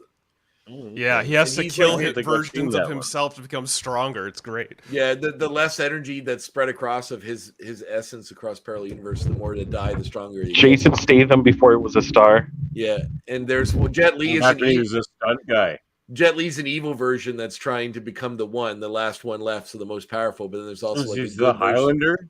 kind of. But there's a good version of him that's also trying to fight against him. And Jason Statham. Delroy Lindo is also in it. So who would He's more win like Jet Kang in the a fight? Conqueror. Jet Li or Christopher Lambert? Jet Li. What do you think Jet Li could win in a fight against Christopher Lambert? 100%. Christopher Not Lambert even is really a fucking question. Yeah, I know, Christopher it's Lambert's not not like even a real fight guy. He's just an actor. Yeah, but Apparently man, he actually is like a karate expert or but whatever. he does things like, I don't think so. Well, you got Sliding Doors with Gwyneth Paltrow. That was the parallel universe sort of thing. Well, you can pick Coherence or Gwyneth Paltrow. I know Well, what I think. Coherence is supposed to be quite a good movie, and I haven't seen it, so I will probably pick that. No, All right, so we're replacing Event So Drive we have a with new Coherence. format for Hold Up. Did you check that? Did you hear that, Jaemeel? The guests can pick post 2000s movie if Anything they so want, so they can take your shackles off. Any Makes yeah. a lot of sense. Who thought of it? Person must be Andre. very smart. Andre's been trying to restructure our show from the very beginning. Yeah, I was here. I was listening when you all did the conversation, so I was just going to put that plug in. Thank you. Yeah. Well, you know what? We're all four of us are here. Let's play a game. Oh no, wait. Right. No, we We can, just did you do your movie thing? You I did. It's Adam a Sweet McGoy. Hereafter by Emma Goya. Yeah. Also, check out thing. Exotica. It turns out by Adam McGoy. I got the Studio Ghibli movie collection. I forgot I had this. I went through the trouble of getting the Ghibli movies on the internet. It comes with basically the entire collection of Ghibli films. Awesome. I got I bought those. Nice. Remember when they put out those box set, the Blu-ray sets that are like a big cardboard square that have the disc and like a CD and a book. They did them for Mononoke, Totoro, Princess Mononoke, and I think not Kiki's Delivery Service. Maybe Spirited Away, probably. Spirited Away is the other one. That's See, I learned. But I have Blu-ray versions of most of the other ones. I like the Cat Returns a lot. I have to go back and rewatch it. It's been a long time. There was also that we watched that one about airplanes that Murphy. Oh yeah, The Wind Rises, I believe it was called. Yes, that was correct. Yeah, which was good. I want to rewatch that in the English dub, just because of the English cast. Wait, what? Yeah, what? That might be what. Yeah, it's got a crazy seriously. English. They got like cast, Stanley like, Tucci as like the Italian airplane guy, and they've got what was it? What's his name? But he from like the Rush, the bicycle film. Joseph Gordon-Levitt. He plays the main character. Wait, that's what you think of when you think of Joseph Gordon-Levitt in his career? Premium Third Rock from the Sun. Premium Rush, yes. The one where he rides a bicycle. I fucking love that film. It's a great film. Actually, I've heard it's a good movie. I've never seen it. I think Murphy's making me watch that on Hold Up later. Well, there's also the moment we have a bicycle themed episode. Before I make the final decision on this extra the parallel universe movie, there's another one that I looked at that I've been wanting to watch for a while called Run Lola Run, which I've been thinking about as well. Whoa, I've seen Run Lola Run. Film. It's not a multiverse movie. Amazing. It is though, because it doesn't generally split the story from different decisions she makes and change where it goes. It is sort of based on like time period. 20 years. It's ago. more like Groundhog's Day. It's closer to a Groundhog's Day. Yeah, exactly. All right, well, maybe I'll stick with Coherence then. Lola Run's a good movie though. I'll get that into the show at some point. All right, Coherence it is. Yeah, if you loved Run Lola Run, you'll love Victoria. All right, cool. Victoria, I loved Victoria. Jaemeel, what's wrong with you, bud? I love you, but man, Victoria was. Don't. We're real Berlin guys. We're real Berlin guys here. Real Berlin guys. Berlin guys. I mean, obviously, like if we're trying to boil down the theme to its chorus thing, I'd probably pick one of the Spider-Verse movies. But I mean, we already got some real modern. They're all great. They're all like. Well, I mean, even I gave it a perfect 10. I like the Doctor Strange movie, so I picked that too. But it's fine. I think something different, based that we already have the other. I know you didn't, Chris, but I did. Murphy and Jaemeel. Sam Raimi has my number.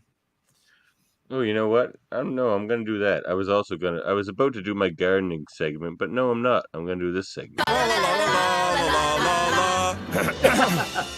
Perhaps you better take over from here. We've done this. This is my sweet tunes for the X-Goons. So, what kind of tunes do I want to? Here's the thing, X-Goons. Do you like bass? Are you all about that bass? About that bass? No treble? No, I'm talking about actual bass playing. Slap of the bass. So, slap of the bass. Like exactly. Okay. Better than Primus. What? Impossible. No, it's not. Who is a I'm better about to bass say player than why. Primus?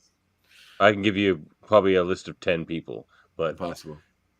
no, it's. All right, go ahead. Here's number one I'd like on to the leave list at some right point. now. Sweet tunes. No, you don't. Sweet tunes for the X-Goons. I'm playing The Quarry, and I'm on the last chapter. I really want to finish it before I go to bed tonight. Such a good game. Anyway, continue. Look, Marcus Miller. Have you heard of Marcus Miller? Marcus Miller is the greatest bass player who has ever picked up a bass. Why? Because there are great bass players, such as Victor Wooten. And you can, honestly, Les Claypool, fellas, is not in the conversation.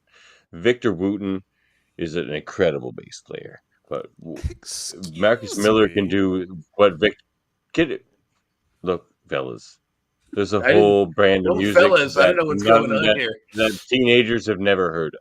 And those are where the real musicians are. Okay, fellas. That's a pretty, patronizing opinion. It's teenagers have never heard of this. Well, maybe teenagers have heard of Marcus Miller, but I doubt they have.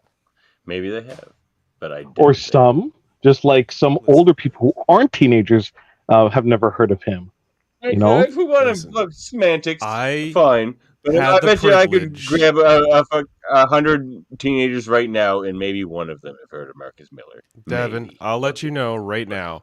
I had the privilege roughly 10 years ago of seeing Primus in Montreal, high on LSD, and when I saw Les Claypool play bass with 12 fingers on one of his hands, I saw the greatest bassist alive. I don't know this guy. Honestly, he's okay. He's okay. Wait, Murph. He's very good. But if you're talking upper echelon guys like Marcus Miller and Victor Wooten, Les Claypool is okay. So let's name other ones. Or Stanley Clark, the great bassists. So let's name some others you're glossing over. Flea from the Red Hot Chili Peppers. Geddy Lee. Okay, no. From Rush. He's okay. Look, Lemmy. We're ending this now. Marcus Miller. Go listen to Marcus Miller, and I won't have to explain myself anymore. Go listen to any album by Marcus Miller. Thundercat. No. Thundercat, yeah. You no, can't go listen to Marcus Miller. No. Charles Mingus isn't a bass player. You played bass? Cookie from King. Charles Mingus is not a bass player. You are having one of your delusions. Oh. Did I do that?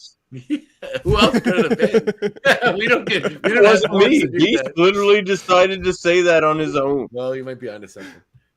Bootsy. I'm not delusional, Beast. No, he was talking I'm sure about Marcus you. Miller is a wonderful bassist. But if perhaps any of these X-Goons like something a little more modern, a little more fresh, something a little more new, King Gizzard and the Lizard Wizard dropped their new album recently past Friday. They have a new album. The album's called Petro-Dragonic Apocalypse, or Dawn of Eternal Night, an annihilation of planet Earth and the beginning of merciless damnation. One of the best thrash metal albums I've heard in recent days.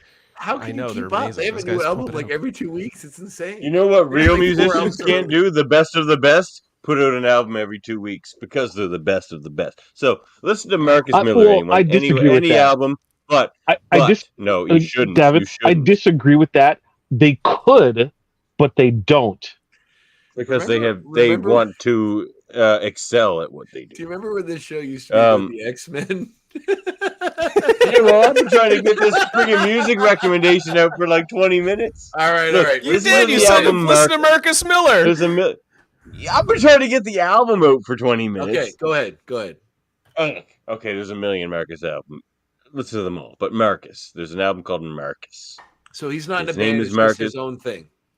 He was in a band. He played bass for. But if you were to look him up, it might have been Sly and the Family Stone. He might have been the bass player for Sly. Well, that's like it was one Kenny of those Rogers of bass players. Oh, that's not fair. You mean Larry Graham? Kenny Rogers was a great Kenny Rogers. He's so disgusted. Larry Graham was the bass player for Sly and the. Did you just kick him out of the conversation? Oh, literally, you did kick him out.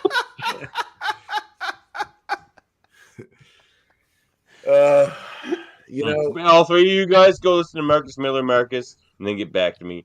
And then but Larry Graham. Listen to Marcus Miller, Bruce Lee. That's a great song.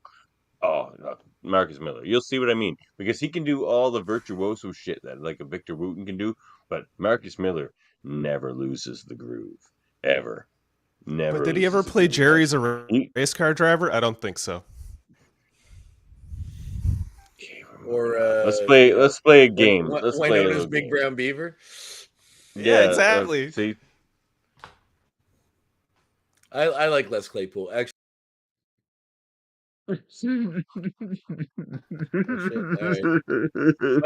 my brother for my Christmas, I think, gave me it's Les Claypool and Primus doing. Jaemeel go. Oh, there he is. Doing covers of all. Jameel's here! Yay! It's Jaemeel. Wow, he's in a comic book. Jaemeel. Store. He's in a toy store. Hey, did you break no, into that's Jameel's. Jaemeel lives. I'm gonna have to bounce store. out and come back in. Give me a second. Sorry, I'm an idiot. But yeah, Jaemeel lives in. Yeah, that's just Jameel's man cave. It's just walled line to line with awesome. Funko Pop. Like, if you've ever wondered if there's a pop figure about a thing, it's in Jameel's room, and it does. Oh, I used to collect all the Rick and Morty ones, but I gave up once I got into like there's so many, it was just impossible to keep up. So yeah. One day pop figures will destroy the oceans, so there's that. Yeah, my brother gave me it was Primus doing all of the songs from Willy Wonka and the Chocolate Factory, and it's fantastic. Oh, that's such a good fucking album. It's one of my favorite albums. Look, I'm happy for you guys in your white people music, but there are real big bass players out there. Okay. So why are you trying to diminish what we like by boiling it down to some racist thing? Jesus Christ. Because I don't know. Look, I do have a certain racial bent when it comes to music. I think it's like there are certain styles of music where I know if I go to a show, it's gonna be an entire room full of white people all dressed the same, and that makes me uncomfortable. So if there's a style of music that reflects that, tends to make me uncomfortable. Yes, music? like listen, yes, we're like talking a punk or a metal Return show. of Bruno I know if I go there. Bruce Willis. Okay, well, this is a vinyl record of look, the Return don't bring of up the best album of all time. Look, there's no reason to bring up the greatest album of all time. If I had to pick an album that I can really pick out a bass line that I think really grooves as one of the best, it'd be the Herbie Hancock one, and had Watermelon Man. No, the one that had Chameleon. Is that the one? What's the one with the big yellow face on the cover? I have it on vinyl. Yeah, Herbie Hancock. It might have been Marcus Miller playing bass for Herbie Hancock. Well, that album is fantastic, and like that was probably one of the best. It is off that album. Watermelon Man is on that album, but it's Watermelon Man's great song. Headhunters is the name of the album, isn't it? Yeah, Headhunters. Just playing bass on it. Good question.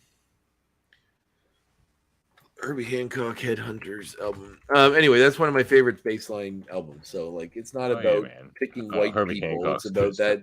It's about what works, and that's the one that I think works the best. Who did? I know. I have a thing. It's a thing. I understand. I have a bias. There's a certain thing, and I guess it's where you grow up or where you live. But there are certain very white genres of music where musicians get really over glorified because they're big in that style of music, but in the grand scheme of what they do, they're very low on the scale. Yeah, bass is never appreciated. That bothers me quite a bit. Like people right. talk about Les Claypool and Flea when they should be talking about Victor Wooten and Marcus Miller, and I actually kind of do get really irritated about shit like that. But that's but if you get upset by every popular like if you think about like. I mean, your driver. No, it's just when like in conversations about the greatest, people are like, "Oh, but Flea." I'm like, "Yeah, but we're not talking about the greatest bass players here. We're talking about the greatest bass players you heard on Q104." Yeah, like, okay. Like, there's a way different conversation to be had. Paul Jackson was a bass player in that album, but yeah, if you drive yourself nuts if you're trying to like get into those sort of arguments, because like if you look, like The Rock has $800 million from being an actor. Is he a great actor? No. But like Michael Shannon probably has like $50 million from being an actor. Is he a much better actor than The Rock? Yes. But who's Michael Shannon? He was Zod in the Superman movie, but he's been in a million other I know you movies. probably can hear me. Yep. I can't hear anyone because I'm an idiot. You can't hear anybody? I messed up my settings when I was streaming. We can hear you. We can hear you. We can hear you. But he can't hear us, so why are we telling him that we can hear him? Anyway, so what that is a very good point. So we got your album. What's next? What's our next segment? Go ahead. Did we get I my can hear you album? now. What did I even say? There Oh, we go. Marcus by Marcus Miller. Yeah, Marcus by Marcus Miller. So We're looking forward to now listening. we're basically on to we can either party like it's 1990 '97, or we can play a game. You guys want to play a game with us? Play a game. Is this like a Saw You know thing? what? 'Cause I don't want to play a game. Is this like a Saw type I game? saw the I'd have to first cut my one own where eye out? Harry Elwes had to cut his hand off, or whatever. It was his foot. Yes. You paid a lot of attention. You know, if I you don't like like watch that You film, know what? back, I don't really like gore porn. the best part about the Saw film is if you actually watch the film back, the guy laying on the floor, Jigsaw, his foot goes from laying down to up, laying down to up. Oh, that's several awesome. different scenes. It's one of the You know who slight did that clues movie? that he's alive. James Wan, who has like done a billion horror movies since. Yep. And That one is that I cool. highly suggest if you haven't seen Malignant. If you haven't seen that movie, check it out. It is It came out last year, right? It came out during COVID. It was like 2021 or 2022. 2020, early 2022, I think. But he did it during COVID for a very low budget. But it is one of the most batshit crazy concepts for a horror movie I've ever seen that actually works. And it's a great testament that like you're only limited by your creativity to make a movie work. It's fantastic. It's crazy. It's gonzo, it's batshit, but it's fun and well worth watching. Check it out, Malignant.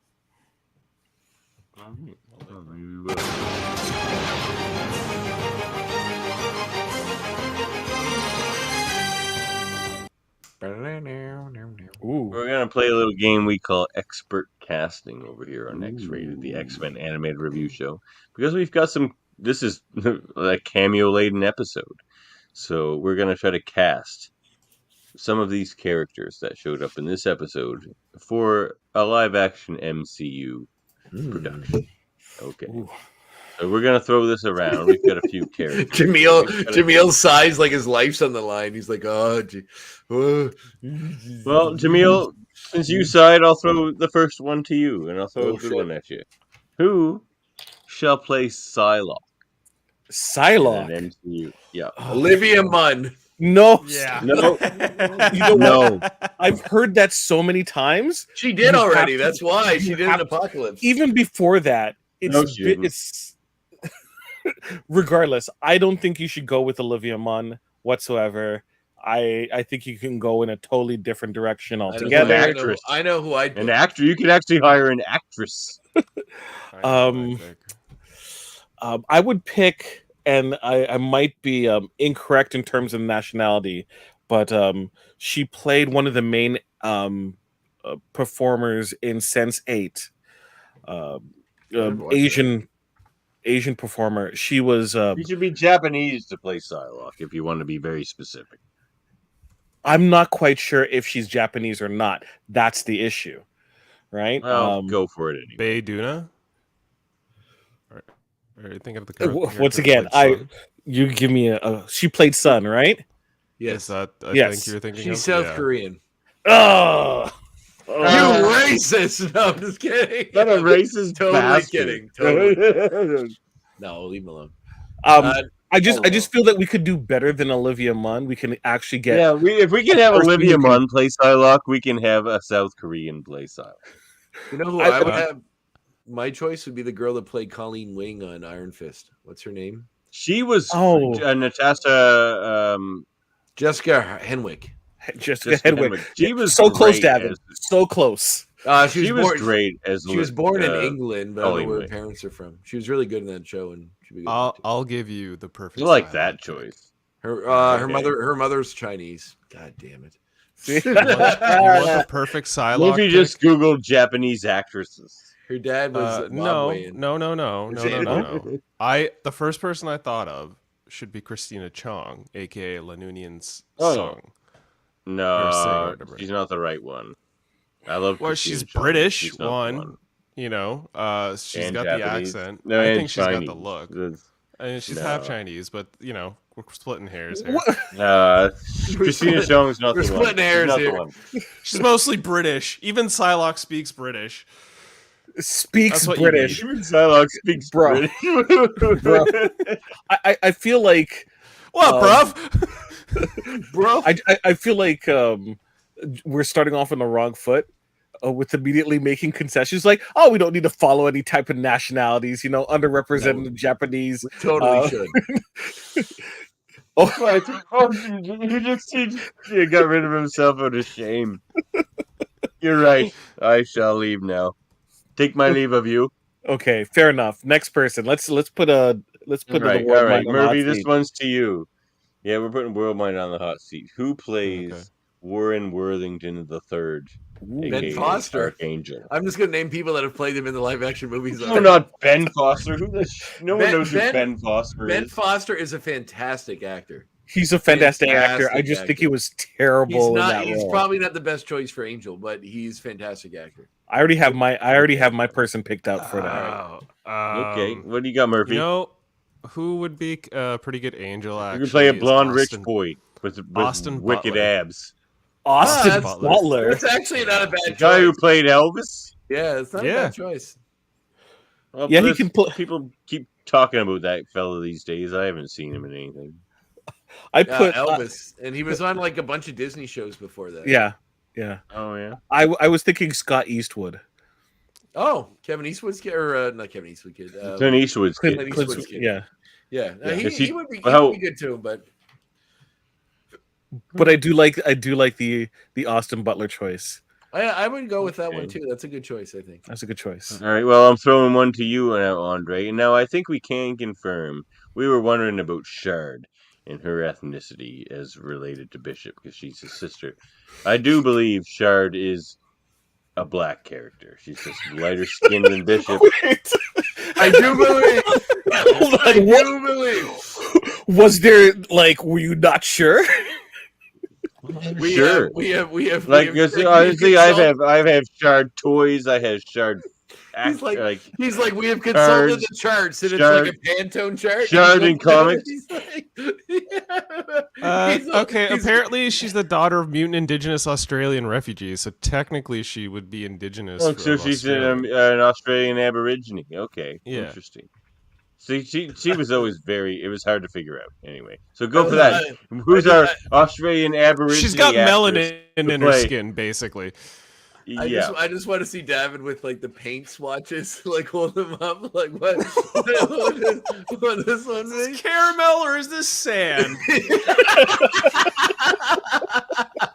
Look, you guys. Here's all I gotta say to you guys. I don't need my psychic abilities to know that you wish it had been you. Look, I'm the show here. You guys just settle down. All right. Well, look. I mean, if I'm going with Australian Indigenous actresses, yeah, you need an Australian Aborigine actress to play Shard. I'm pretty shoehorned into a pretty small group of women, but based on a quick Google search, I'm going to go. An unfortunately small group of women, let us say. More Australian Aborigine representation, I say. Well, this girl's 35 years old, so this works. Her name is Miranda. That works Tapsell. for Shard, yeah. Miranda Tapsell. Okay, Miranda. Everybody's Googling her immediately. Yeah, what was she in? Give us some of her body. Anything popular? Nothing that you would have heard of. So I had to pick an average. I think she'd be great in this role. Let me tell you, I think she would be great. How about Charmaine Bingwa, who was on was the Wolf Creek TV show, which actually was pretty good. Yeah, I think it should be Claudia Black. I don't even know who that is. Black. Did you rate I love Claudia Black.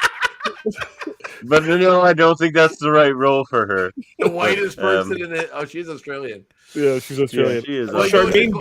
I think Nicole Kidman would kill it. I mean, oh my god! And then we'll find a role for Charlize Theron as well as we'll find a black. Welcome to the last episode of X-Rated, the X-Men animated review show. Charmaine Bigua was in The Good Fight, the TV show.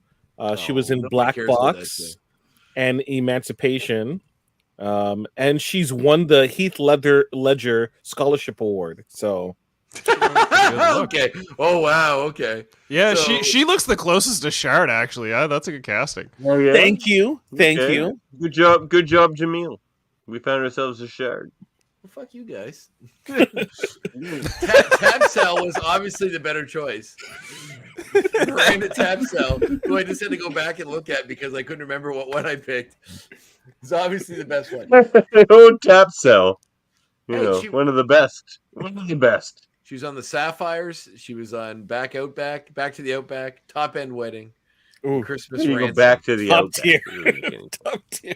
Hey, look who I found coming to join the party. She worked in The Dry with Eric Bana. I mean, come on.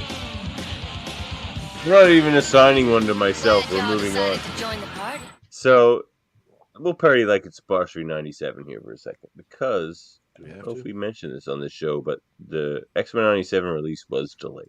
Well, I guess we did just mention it earlier.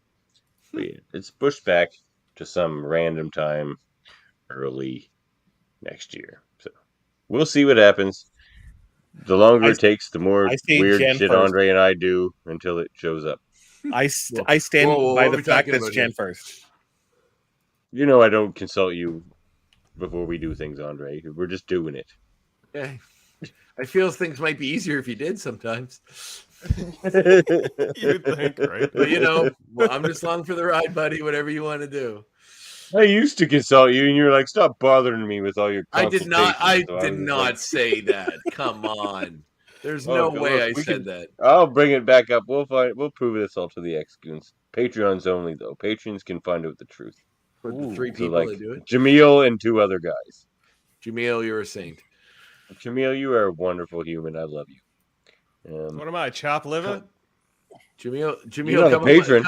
Jaemeel, answer my message and come on my podcast, you jerk. Yeah, well, there's I that. sent him a message 6 months ago. Is it still on Reddit? It's 2 months ago. And not responded. Still hasn't responded. Still hasn't answered. So that's a lesson for Eamon. He has to wait too, because I got to get to you first. Oh, yeah, there you go. Eamon show. I'll fill in for Eamon. Don't worry. I got all kinds of musical recommendations. For Eamon, I know I'm gonna pick something, and he's just gonna look at me and is like, "Really? This is dumb." That's what he does for me too, man. So does Eamon? No, I think he's gonna be like, "This is old," as opposed to. But I hate to be racial again, but if it wasn't for me, Eamon show will be entirely white bands, and then I show up and be like, "Here, let's listen to reggae." Or let's listen to Thank blues. you for and then solving it'll go back racism, to 45 Davan. minutes. Thank you. No, but like white man there is a musical bent towards what people are exposed to. That is first. It was You see, the secret is you got to have a little bit of the white part and the chocolate part in the cookie. No, man, you'll see. Go listen to Marcus Miller. You'll see. You'll be like, I never want to listen to Flea again. First, the movie Look towards the cookie. First, the movie The Help came out, which started to solve racism. then Barack Obama became president, which took us 75% of the way. No. Then To Kill a Mockingbird solved racism, Then Andre. Davan To Kill a Mockingbird solved racism. Davan brought like a black 60 artist years to a ago. podcast, and that solved it 100% of the way. That filled in the rest. Look, all I know is that Meteor Man walks so that Black Panther can fly. Okay. Yeah, man. You know what? 100%, No, but Bill Cosby was in 100%. Meteor Man, so it's disgrace now. 100% Meteor Man should be on one of your guys' movie podcasts. Oh that my actually God. is. No, Bill Cosby's in it. No, But so is Robert Townsend. It balances out. That's right. Yeah, true. I used to love Meteor Man. I used to rent it from Need. Oh, I love that movie still. It's a great It is. movie. Yeah, man. It's so When wacky. you know what's so funny? Man, When you were a it's kid, so long. when you were a kid and you were like, I love superhero comics. I just really want to watch superhero movies. There's like 4 Even movies. Meteor Man. It's like I when know, you were that's a what kid, happened to me. There was like Tim Burton's Batman movies, and there was like the Christopher Reeve Superman movies, and that's it. And You're like, Meteor wait, Man. before we got X-Men, before we got Daredevil, which wasn't great. I Before we would got count Spider-Man. Beastmaster. I would count Beastmaster. No, Beastmaster. it would not. No, get out of here. Yes, Beastmaster is a superhero movie. You know No, what? it's you a know sword. what- It's a sword. No. It's a sword and It's sorcery. the sword and film. sorcery. You know what Yeah. HBO used to stand for? Hey, Beastmaster's on. It was on HBO 24/7. That movie. Yeah, it's like in between the episodes of Dream On, it's Beastmaster. Beastmaster. You Listen, see their it's good- schedule is it's like good 2 enough hours of HBO and plus an I encore was gonna say- presentation of Beastmaster. Beastmaster's good enough. The make it into Kraven the Hunter. So I actually, do you see the trailer for that came out today? I did. Oh, I was like, looks, this is Beastmaster. with the sprinkling of fucking Zeus in there. We got a slight touch of Russell Punisher. Crowe in there for some reason. So the countdown is read Kraven's Last Hunt. Yeah, well, they're not going to do that in this movie because they don't have a Spider-Man. Why do all Spider-Man's villains need to become anti-heroes with their own movie? I'm sick. They don't. Exactly, but that's what they shouldn't. Sony. Stop. It's because Sony's trying to hold on to the IP with death fingers. They've got to stretch out their IP license. Exactly. There is a thing where they have to produce so many movies. I know, and it sucks. But it sucks. Just use Andrew. Just use Andrew. Yeah. Or just keep making Miles movies. They're awesome, at least. Like, I'd rather watch 10 Miles movies than have Morbius. Honestly, I think the companies they're gonna make the Chameleon movie or Disney the fucking should just buy Paste Sony Pot and Pete get this movie. over with, You guys want to watch Paste Pot Pete the movie? You mean the Trapster? His previous. Well, if you want to get modern with it, let's go old school and do a 1960s Paste Pot Pete. They're already doing a Madam Web period movie. pick. Yeah, they're doing a fucking Madam Web movie. Who is out there saying, you know what, we need a Madam Can we have a Julia Carpenter movie, please? And you I want a Julia Carpenter movie. She's in the movie. She's in the movie. She is Madam Web. No, she works with Madam Web or whatever. Julia Carpenter is Madam. She is now in the Courtney Sweetney is going to be Julia Carpenter, but another character, Dakota Fanning, Dakota. What's her? Don Johnson, female Dakota actresses Johnson plays. It's Dakota Madam Johnson Web. as Madam Web. Yes, They're gonna make it into like a role that can transition. So Courtney Sweetney will probably take over that role. So the girl from 50 Julia Shades of Grey, Carpenter. is playing Madam Web. Dakota Johnson. Well, they will have two Julia Carpenters in that movie because there's young Julia Carpenter and then there's Madam Web, who is like a future version of Julia Carpenter. See, Davan, your issue is you're trying to think that these executives are looking at the comics books or care at all about them. Right? You have Lords and Miller who are like, you know what? This is the last of Miles before this IP is totally ruined by Sony exec saying, how about Miles goes to Africa? Like, I could see Sony making that movie. He could team up with Shaft. Yes. You know it. Miles, the Black Spider. They'll call him. That'll be their movie.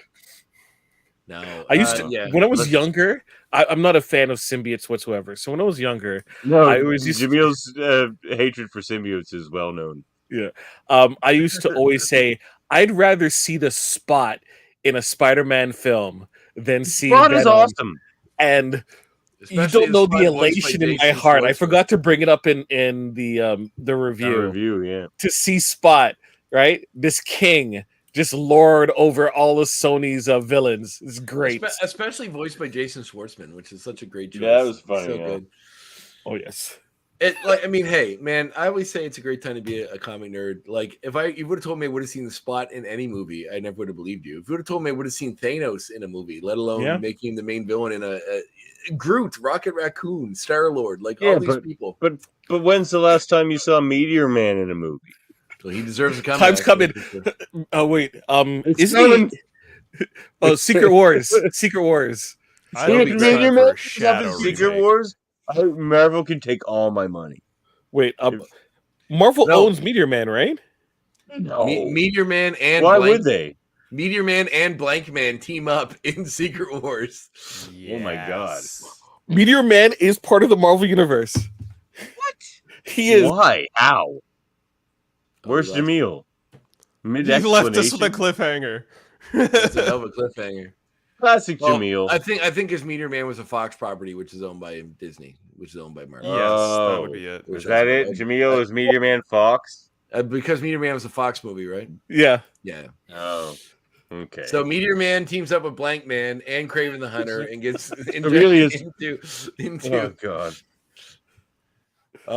I just see like a tax man just waiting at the exit of the theater. Davan, you stated on this episode that all your money will now become property of Marvel Universe or Marvel Studios. We beg to differ. They don't need the $50. So would there be a cameo from Handy Capable Man from In Living Color? Oh, for sure. Well, Yeah. no, because Blank Man is Marlon Wayans, who's both characters. So that'd be a parallel universe thing. Yeah. It'd be multiverse. It'd be a multiple Marlon Wayans. And then so it'll be Marlon Wayans teaming up with Blank Man. Or wait, Damon Wayans. Major Payne. Major Payne. Also, Farm Marshal Bill. We could bring in Cloud shows up. We could bring in Marlon Wayans from White Chicks. We can get everybody in with this, bring them all in. Marlon Wayans, Ian Carter. So when he was on Mark Maron's podcast, he mentioned how popular that show was, and which made me horrifyingly realize they're probably going to make a sequel to White Chicks. Oh, White Chicks is stupid popular. It's so fucking bad, though. I've never seen it. It doesn't matter. People like all you see, like literally, I see people like Vanessa Carlton probably made probably $3 million off of just White Chicks with that 1,000 miles. And then that dance sequence. You know how many times I've seen people recreate the dance sequence? Like no, I mean the actual dance sequence, the girl on girl ones, right? Beg me forgiveness in advance. White girls, right? Especially young, college girls, they love that, love recreating that. I see it all the time on TikTok. What is wrong with this world? Ow. This world. Okay. It's their house party, I guess. Before we shut down this horrible show, has anybody seen The Flash yet? Not yet. I refuse to, and so does Jaemeel, because we have personal integrity. Yeah, they're not getting a dime from me, unfortunately. Yes, exactly. I understand, boys and people out there. I understand their reasoning and their integrity. I understand the reasoning and their integrity. Don't get me wrong. I do not. So is it an Ezra Miller issue? That's why you don't want to give it money? That's I don't support pedophiles in any means whatsoever. I don't. Is he a pedophile? I thought he just got drunk and grooming young people. It makes you a pedophile. Yes. I didn't know. Is that what he did? Okay. First of all, Jaemeel? I'm not excusing any of the Ezra Miller shit. So that's what the reason why I want to see this movie is because I've been waiting years for a Flash movie. I'm seeing that movie to support all the other people that spent years making that film, and I'm not going to let Ezra Miller being a complete douchebag ruin the opportunity and hard work. Will the movie be good?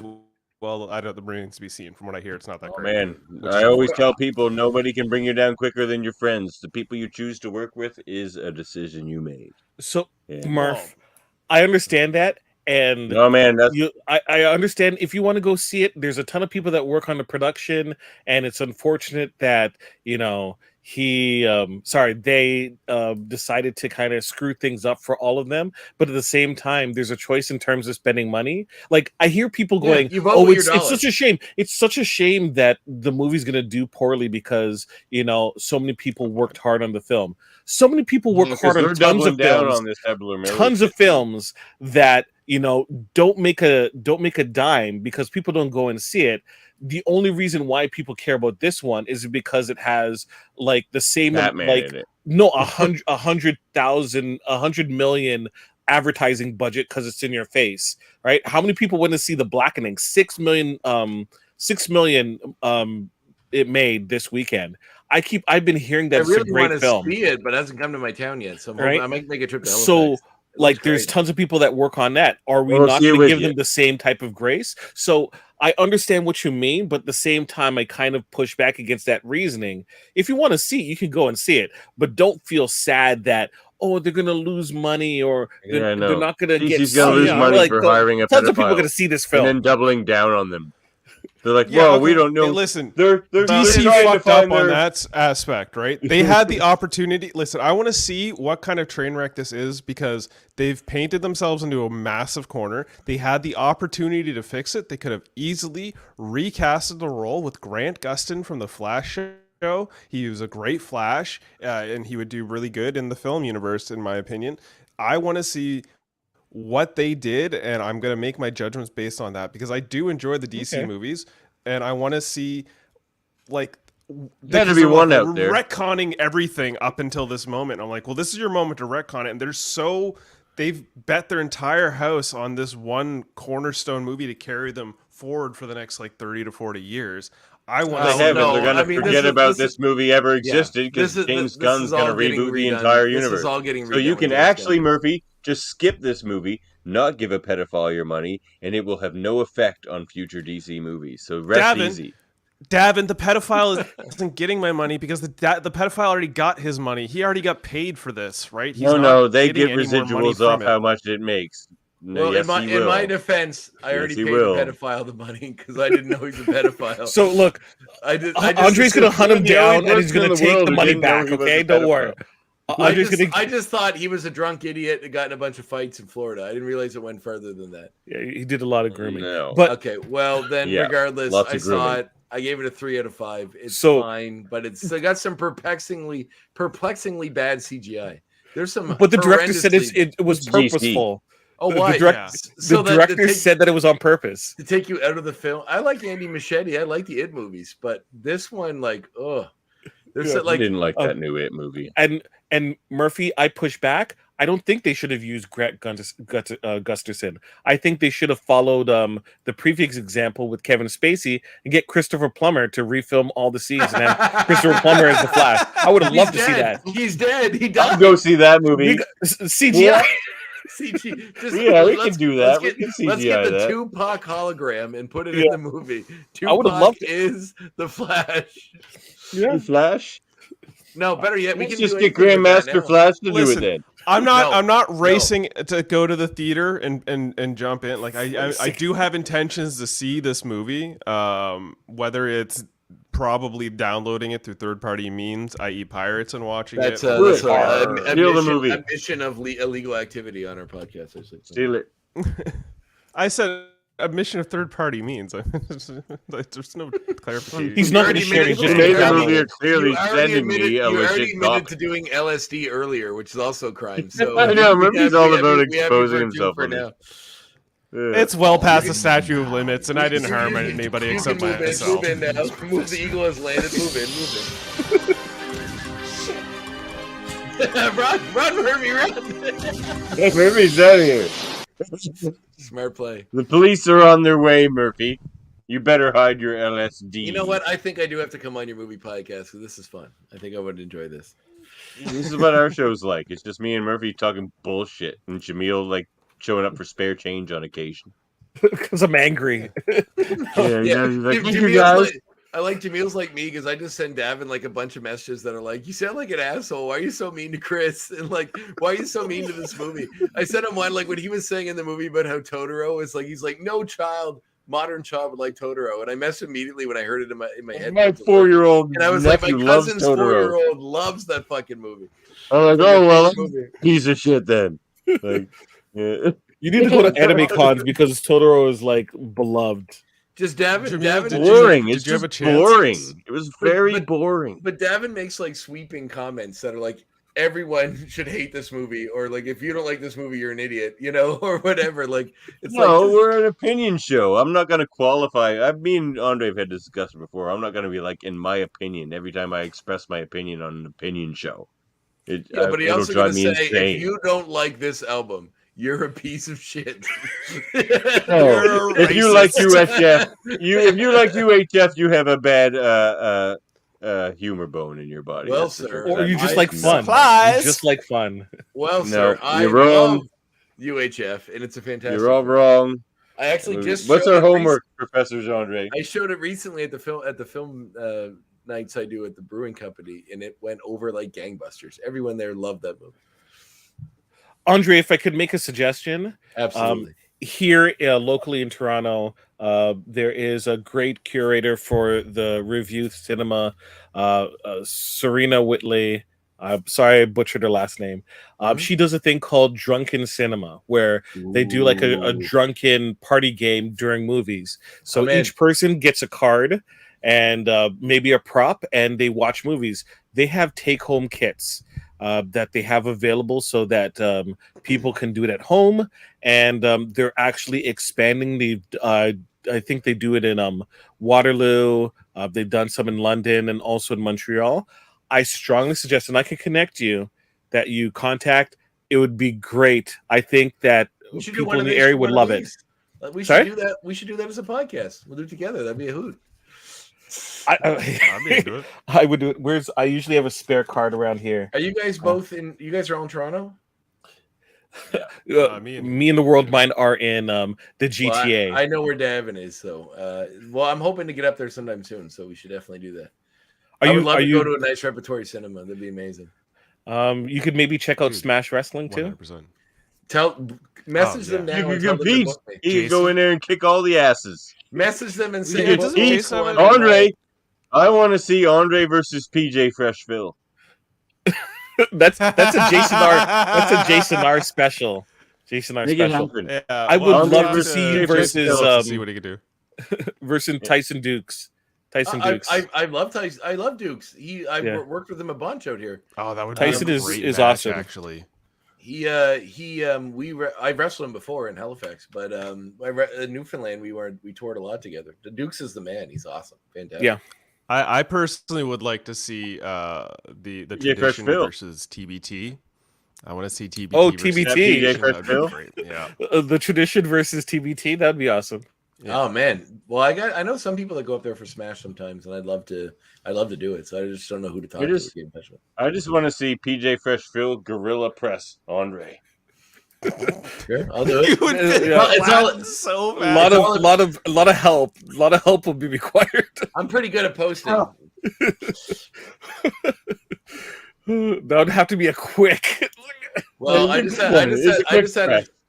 had a show this past Saturday, and I got put through a table at the end of my match. So, check out. Can you see the scar in the back of my head? Oh! There's a little bruiser. You took one there. Took a little bump. There's one over here too somewhere, but yeah, so it was a good show, great show. But I'd love to come up for Smash Wrestling and hang out in Toronto. It'd be amazing. Yeah. There you go. And I'll come just for the fun and the drinks. Absolutely. Davin, you homework. I know you've been pushing that. I've been telling Andre I want to show up on one of his wrestling shows as one of like these Jimmy Hart style managers. I just want to be Davin's this like the botanist. He just comes in with a bunch of plants. Exactly. The botanist, yes. You got to pay your dues, Davin. You can't just expect to be part of the show. You got to work music for like a year before I can get you close. Yeah, you got to set up a few rings. Security. Yeah. Look at you. You want me to play Marcus Miller at your wrestling show? I need a good ring crew. You can play Marcus Miller if you want. If you're going to set up the ring for me, that'd be amazing. 100%, I'll do that. No, man, I saw you bust your toe doing that. Screw that shit. That was taking it down, and that was because I was wearing sandals like a fucking moron. But it was also like the hottest day of the year. And it's funny because I've never dropped a beam. I've never dropped a beam on my foot, putting together a ring of probably 1,000 times. But the one time I wear sandals is when the beam drops. The one time, of course, my toenail is still never grown back properly. So no, thank you. Homework. Watch Beyond Good and Evil Part 3. That's your homework. Okay. You can support the show at patreon.com/X-Men Review Show. Join me. Look, there's very few people as cool as Jaemeel. There's like Ryan and Daniel. There's 3 cool guys. Wow, we have 3 Patreon subscribers. Yeah, awesome. Hey, man, we love you guys. Pretty much, love you dearly. Yeah, you got 3 guys. Pretty much pay for the show. So thanks.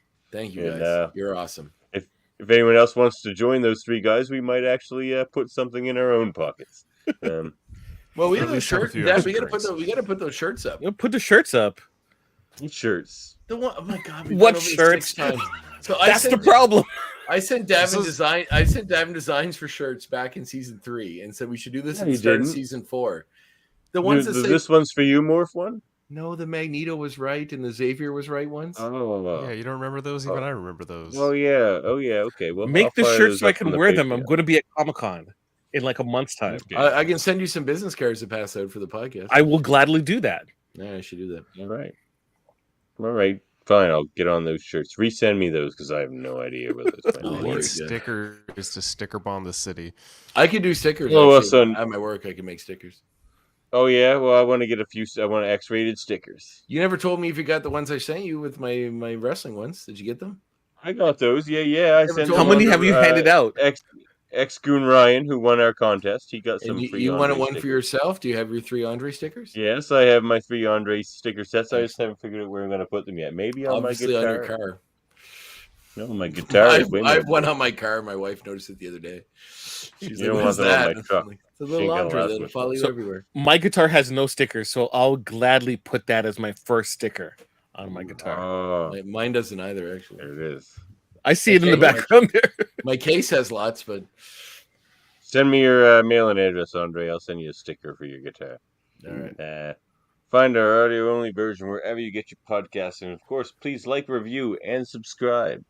And we are a proud member of these United Federation of Podcasts. A federation, which you say? features many great shows, such as many. Federation. We have a federation. 50%. That's what I want. I want an 50% of X-rated it is sticker here right now. I want an X-rated sticker, and I want a sticker of this. Yeah, we can do that. Yeah. Okay. Even that I designed And both of course, those logos, so I have them. Yeah, exactly. So we have Hold Up a Movie podcast, which Andre and Jaemeel very much enjoy, and Murphy and I enjoy less than those two because we actually have The to ones watch who do those it. movies. Yeah, exactly. And the Super Mater Brothers, of course, where they review your reality shows and whatnot. Where we also have the Mary Mater Marvel Society, where we just did our Across the Spider-Verse review. Jaemeel very much liked the movie. Dave.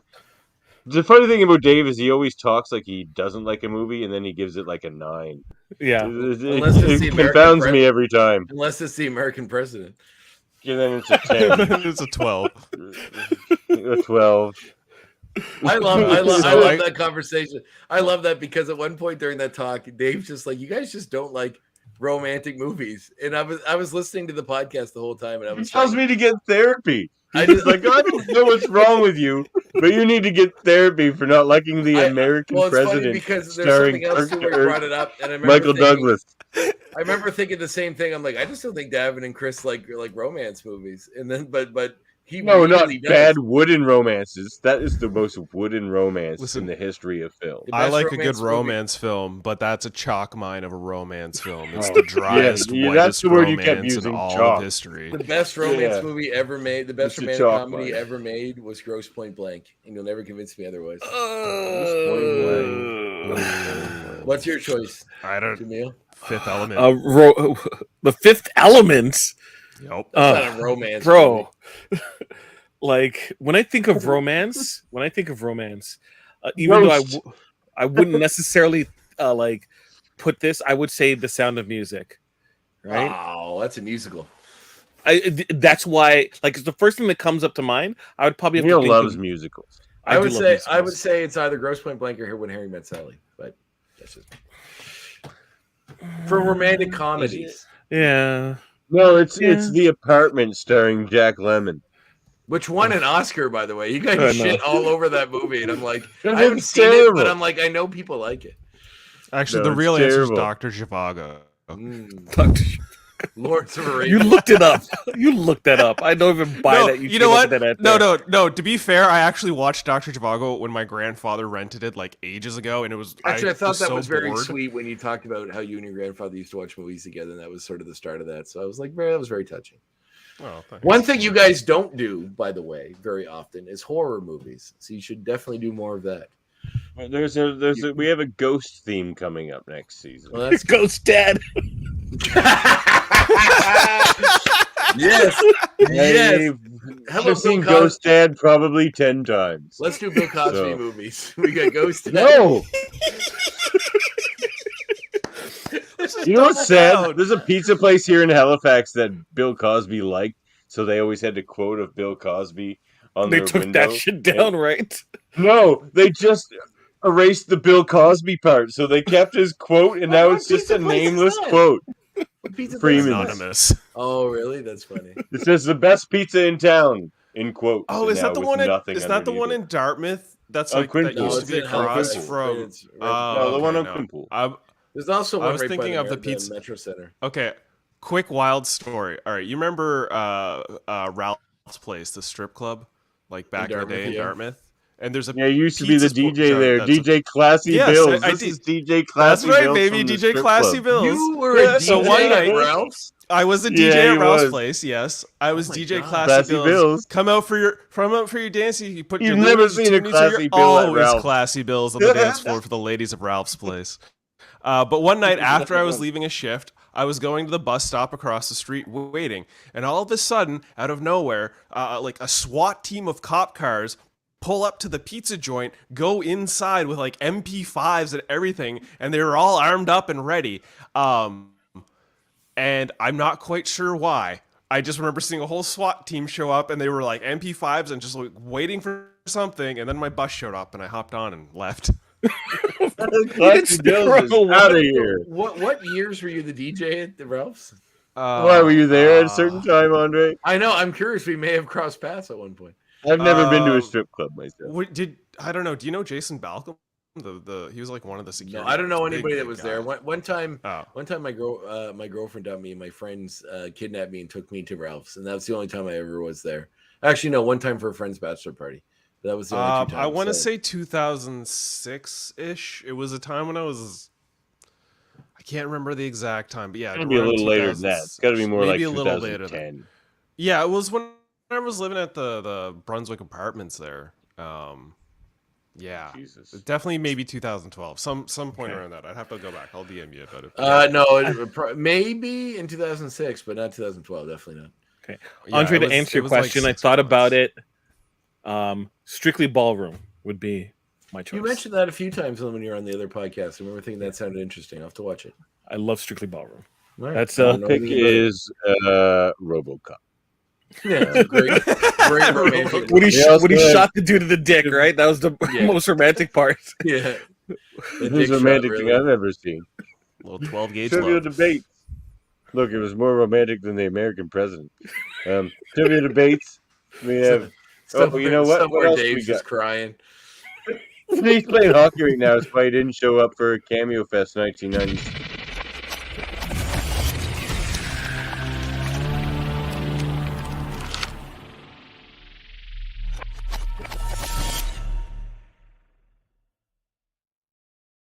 What's That's going pretty on awesome. over on them there graphic history? I gotta make more of those. Well, I just discovered. Yeah, and make this us may an X-rated one, maybe. Jaemeel, this might make you happy. The Blackening has They're a made big $7 show. million over the weekend. That's not very much. It is for that type of movie. It is. It is for I'd say that type of 7 million. Dude. Yeah. 7 million. I'm really excited to see it. It looks really fun. Good My point. friend saw it like last year, and she's been really pushing it hard, saying, "Hey, everyone should check it out." A lot of the horror fans in my group have been checking it out. I'm slow to watch it, so No, I'll try to make sure I see it this weekend. I'll probably have to go to Halifax, but I'm set for it. Anyway, the show, we just had an episode dropped on Monday. I changed my format to be Monday openings just because sometimes I'm really busy and the weekend gives me a little extra time to get ready before the Friday. The episode was the live one we did. We're at the East Coast Comic Expo with Troy Little and Jim Zub, in which we talk about their collaboration on the Rick and Morty Meet Dungeon On the Dragons panel. series. Yeah, it was fun. Check it out. And Is that just pure, yeah, it was- just a quick question about that one. Is that one just purely audio, Yep. or is there a video version of that at all? no, Or are you it's just purely audio? All of Purely this shit audio. is all audio.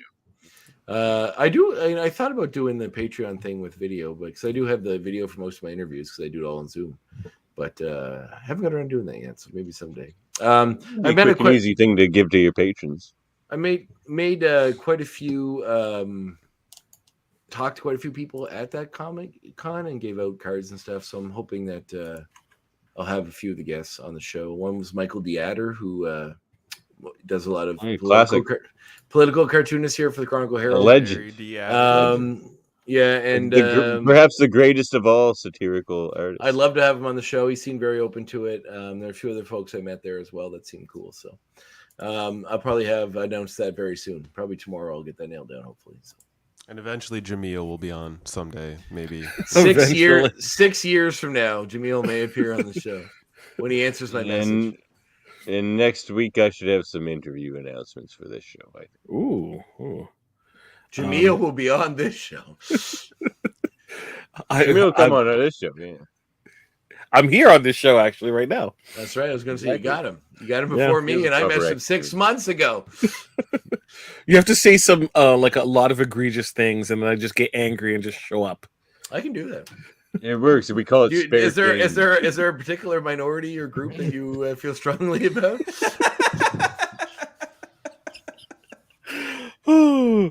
Also, some corrections that happened early in this episode. World Mind, you mentioned It's like the Mondo of blah blah blah.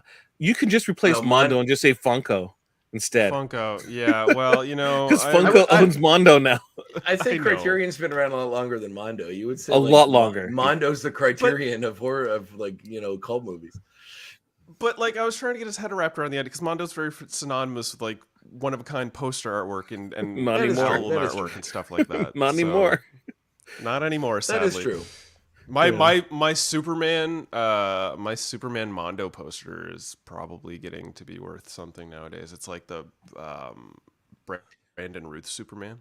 Like, they have one at Spin It in Moncton of the Wicker Man. That's like they want $300 for it, and I want it so badly. The original Wicker Man, not the Nicolas Cage one.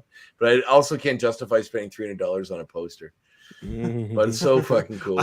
I have more than once. Patrons. I have lots of Blu-ray sets. I have lots of Blu-ray sets that are stupidly expensive. Patrons, would you like Andre to own a $300 poster? You can donate. Send me $300 now. I'll send you a picture of me with it.